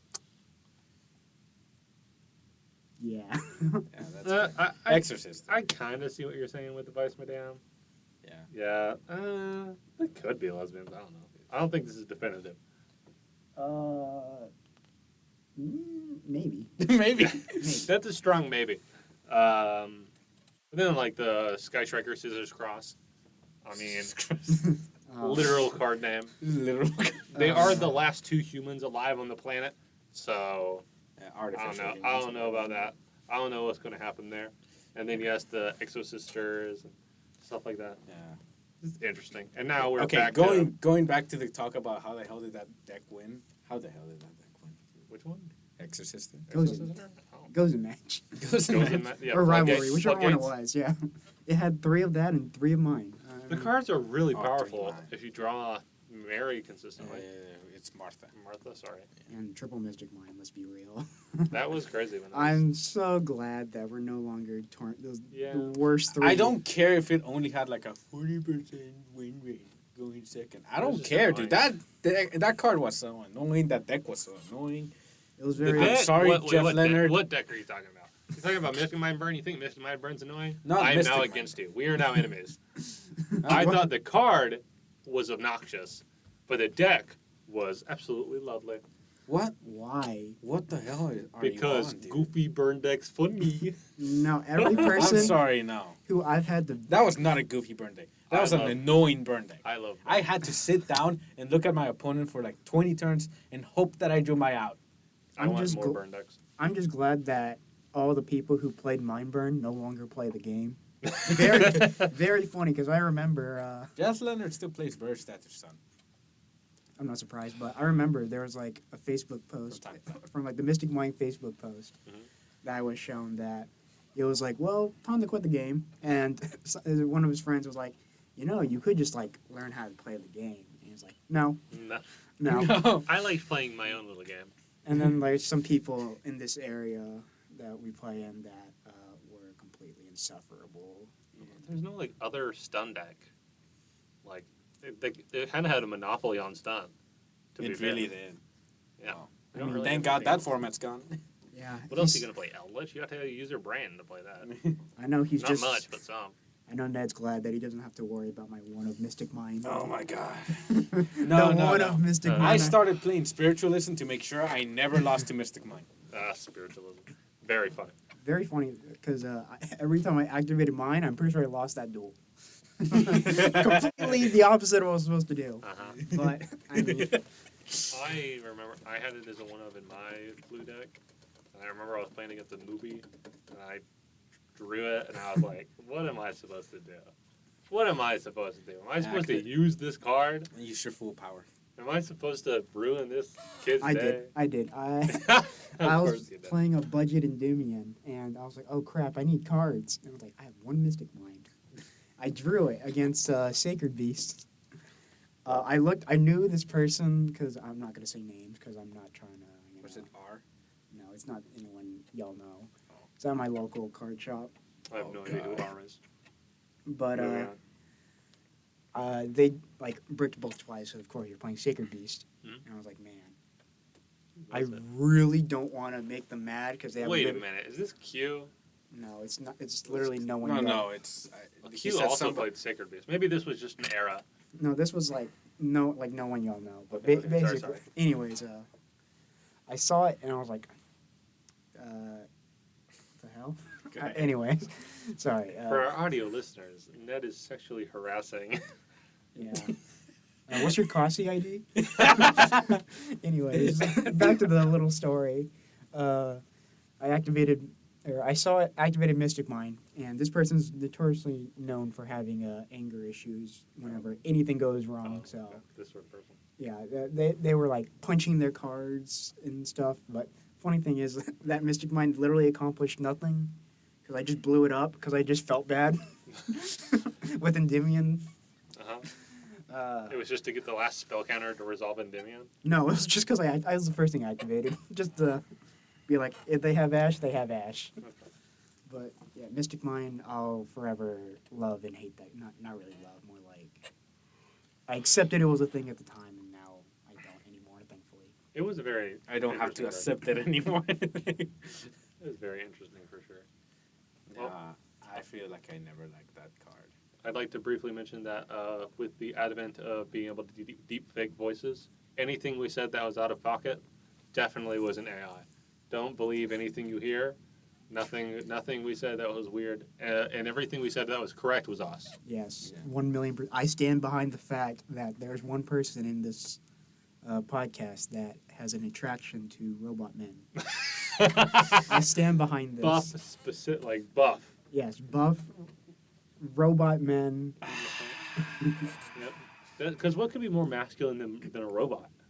You know? I can't wait for this podcast to get demonetized. You think it was monetized? Buff? Oh, That's true. you think Literally it was not. monetized? Yeah. Oh, yeah. I don't make any money. Not yet. Oh, yeah. Well, we never will this time. Bro, 1,000 people, a lot of people. Exactly. Well, yeah. What else? What other than Yeah. Edison do you think is Yeah. possible legacy formats that people might want to play? Other formats? Since you actually play a couple legacy, well, have you ever even played Go? I have tried goat one time, and I wanted to commit toaster bath. What? It was not pleasant at all.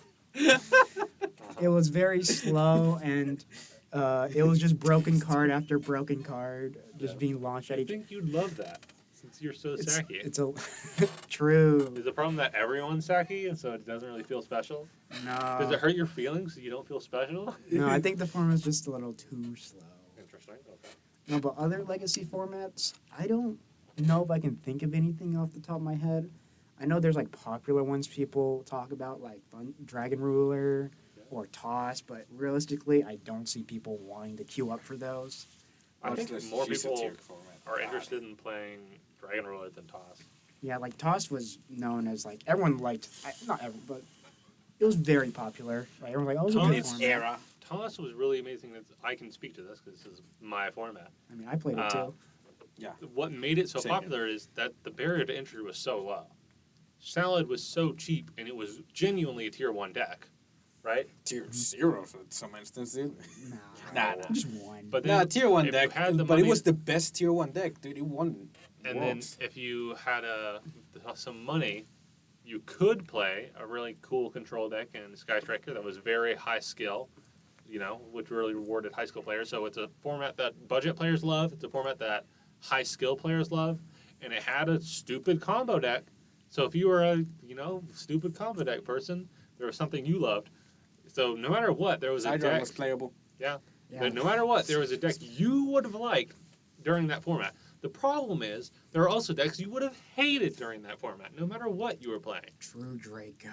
I Please. Stop. was fortunate that my locals didn't have a combo player. It was just Sky Striker and Salad. We played only against Colossus Turbo players. In that Exactly. set. We had everything. And I was so happy the moment that Dark Ruler No More got announced. I was so And- sad when Nibiru was announced. No, I was I happy was when both devastated. Nibiru and I Dark was Ruler No devastated. I was not. I was Servant Summon Jackal King. Screw your Nibiru. It means nothing. I was playing Salad, Dude, and I was like, I my just life make is over. Infinity. I don't Exactly. care.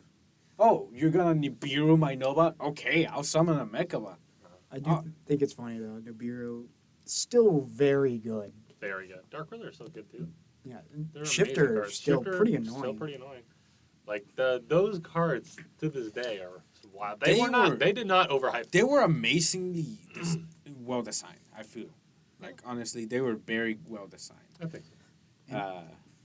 And now we'll never get any good promo ever again Nope. because the No. 25th anniversary time, I don't believe states that it has promos. So Well, even the promos in the 2019. 2010 That was didn't 20. have That was the actual 20th promos. anniversary 10. Where I was like, oh wow, we'll just put it in the past. Good luck, bro. I'm like, what? Why? Why? Why do I have to pull a Dragoon? Just bring back promos. Please bring That back promos. I miss just having to like. I opened so much of the 2019 den. I opened so much of it. It's still good. Like unironically, To it's this day, it's still phenomenal. pretty good. You can. Was it Savage that was in that 10? You can Yeah. build Dragon Link with that. You 10. could build. It was perfect. You could build Sky Striker with that 10. They reprinted everything in Sky Striker. Like you can build Thunder Dragons. You could build. They reprinted all the Thunder Dragon cards. They have so much stuff. It's awesome, and was that was really such good. a good product. An And then they amazing proceeded product. to murder everything on the list immediately after that product came out. Not immediately, but very shortly. It was at the beginning of the year, so you had like 3 months to play with it. Yeah. Yeah, but 3 months is not a long time. It's like one. I will say this. 3 months is plenty of time, like for Player-wise, something. How do I but put not this? like for a format. 6 months for a deck is like good mileage generally, Yeah. but not for a murder. You know, Yeah. they pulled out the murder lists always mess with the math because when they're usually a ban list just kind of knocks something down and you can keep playing it as a rogue deck, right? Like tier 1, that thing gets knocked down to tier 2 or rogue, and you can keep playing it. You can keep getting your monies out of it, right? As a fun deck now. Murder List just annihilate the deck. But a murder list was like, no. I love Murder List. When I saw I still like seeing them. They're exciting. they're fun to see. They're very, very exciting for sure. I mean, As I was mentioning, prior to the murder list. Like everybody keeps on saying, After the like murder. you guys keep on saying like, oh, TOS amazing format. Yeah, TOS a great format. Like I played TOS. I liked the format when it happened, but when I look at it in retrospect, it really is just like, again, how MBT said, we were just thirsty for something after freaking being through 3, 4, 5 firewall formats. It was certainly a huge breath of fresh air Yeah. compared to Spiral Tier 0, Tier 0, which is the slash previous format. FTK with like firewall 20 times. Yeah, that was Yeah, it so was- much better than that. All the Goki and the Spiral decks. I remember getting with into topologic, what's it called? What was the a one that bomber hand drag. ripped? No, bomber. Oh, yeah, I know. Right. No, Gumblar. Gumblar. Yes. Yeah, Gumblar rips your entire hand. I Like find literally your entire hand, all 6 cards. I find it funny that that was like the format I came in basically for competitive, like Firewall, Goki, Gumblar. I remember when Neospatian Connector was coming out as a sneak peek promo. I remember. Everyone was like, "This is insane!" And I was like, "Yeah, I don't know what's going on." And I'm just like with my Cyber Dragon deck, like, "Yeah, let's go." Cyber Dragons were quite literally the only deck that could actually play past the 6-card rip from Gumblar. Yeah, you just contact fuse their guy. You had to specifically draw core Hearse in the hand that you got hand ripped. But if you did, you could go Hearse. They had to negate with Trigate. This is how Eddie worked. And This then is just his brain. after that, they had no more negates. That was their only negate. So you would banish the core, special summon Cyber Dragon, contact fuse, and you just This is his brain. destroyed their life. This is just how he This is- lives every day. What happens when you consume too much robots? Yeah. This is what happens when you consume too much. Literal robot brain. robot brain. And it's like, man, I remember exactly See, how to. Cyber Dragon's how- not a man-robot fucking deck. Yeah. It's whoa, whoa! Whoa. What did you just say? Whoa. First of all, We're gonna have to second of all, bleep that out. dragons are cool. We understand this. But we But can say one. You like, you know. So the, We're 2 hours. We're into asking this. what the Nobody's thing. hearing this. We're asking what you like. You know, the fence gets covered with the machine coating, and it's dragons and hot mint. So, you know, there's. Dragons, What do you mean dragons hot and man? mint. Have you ever looked at the underskin of freaking like ogre slash Fenrir slash Luckily, I have avoided unicorn? Okay, answer, There's none because they never made a concept art for that. answer me this: how would you feel if Eldritch the Golden Lord had a power suit? That that. would look Look, so I'm cool. making- See, That I would told look you, so I told fucking you. cool. All right, Eldritch I already, Golden I already Lord think has- Golden Lord looks cool, He's. I'm going to agree here. He's got swagger. especially Dio Lord. Dio Lord. Okay, when he's that was a little bit of. That was definitely extra, but it looked cool. That one was a little bit too much for me. I'm like, I feel like he's hitting on me, and it makes me uncomfortable. The normal Eldritch with the big hands, you know. I'm like, I see, like yaoi fan art. You know, it's whatever. What? Well, how is that? You know what? Do I y'all don't not care. know that joke? No, I don't. You're I not will No. explain. What I loved was that I his will legs explain. were like You sticks. can't escape. So it's an old internet joke. Whenever you see someone with big hands, that it's yaoi because the Yowie hands. The yes, Yowie hand syndrome. exactly. I do remember that from my Because people sister. who made yaoi do not know how to draw and gave them Specifically hands. For some huge hands. Hands or chins, dude. they were like The- pointy chins. big old hands. And so I saw Eldritch, and I'm like, yep, them's the hands. Them's the hands. They showing them off. That would explain the gay Eldritch a lot more. Yeah, uh-huh. Oh, Okay, everything together, bro. Ooh. Okay, you guys can say gay, but I can't say the F word ones. Whoa, whoa, whoa. Whoa. What? That came out of nowhere. What on earth? You're gonna have to specify. Actually, don't specify. Don't, actually. actually, specify. just stop talking. I think Oh my is God. the best way for us This to is escape the this situation. demonetized cast. So The YouTube, demonetized YouTube's cast. robot gonna detect you saying everything. YouTube robot's going to think you're saying the F word, and it's going to be like, what does he mean? What does he mean by that, huh? What is going to happen here? I'm gonna have to start going Luckily, like who on Cartman. earth would ever review a 2 hour long? Can you True. imagine being a YouTube employee, and they're like, they appealed this. Could you check it out? Can you figure out what's wrong with this video? I'm not gonna name a timestamp. It's somewhere. Somewhere in here, there's a problem, and we want you to listen to the whole thing. We're just talking nonsense. And No. we actually been almost 2 hours. Dang. Yeah. It's crazy. Sorry. I think. No, this has been fun. It's been fun. Yeah, you're much more Q was much more. Reserved. He was reserved, and he was happy to escape when it was all over. He was happy to. He We basically held him prisoner here. yes, the chloroform. Show him in there. Start recording. Yeah, I'm in 123 Help Street, please. 123 Help Street. Please. 123 Help I've Street. been taken against my will. Yeah. Yeah, he's bound, and Ned keeps sexually harassing him. So- no. I think that's a good way to end it. Just, Thank you very much for coming on. no, this was fun. Hopefully I ended doing better than I expected. I don't know. I'm a little still nervous on this. Well, you're never going to listen to it, so True. It can be remain a mystery. You can just inflate it in your own head that you did awesome. Yeah. And then you can come on again some other time. True. Yeah, I mean it'd be fun. Shout outs to my channel that I don't post on anymore. Are you gonna do that series where you progressively got better One day. Save that idea. One save that day. One day. with Anyway, then Nin stole yeah from me? shut up. All right. Anyways, Like, wanna wait keep dating for before you did. content when my editor decides to stop baby raging because You have Tier, an editor? my friend, he plays His- Yu-Gi-Oh. His videos are really Is that good. friend? Who? No, it's friend. an IRL friend. Oh, IRL friend. Yeah. Is he not an IRL friend? Okay, he is, but What do you He doesn't think go here. IRL means? Huh? You I'm don't not know. a real person. That's what he's saying. I'm not a real person. We were robots, remember? Is it because you listen to my voice on the internet sometimes and you just he's not real anymore? Yeah, no, yeah. He's a I you're a heard his- figment of my I imagination. heard his voice on the internet. He's not real anymore. No, I have schizophrenia. You're a figment of my imagination. You know, it still could be true. It's kind of weird to get kidnapped by your own schizophrenic. But, I mean, who knows? No, but Surely that's happened to somebody. when my editor decides to stop baby raging and finally play the game again because Tier got killed. I mean, he got top 32, so It's been a while since Tyr died. yeah. got So top what's his 32 excuse where? now? That's a good question. You got top 32 work. Ah. Tier Limit got top 32 at the YCS. Ah. Yeah, he Are was you like, playing booths? what the heck is happening over there? All right, anyway. Yeah, when he decides to finally get back into, maybe, I don't know, he actually got a job now, so Who knows? we'll see. But in case we do, I'll shout it out next time I come in.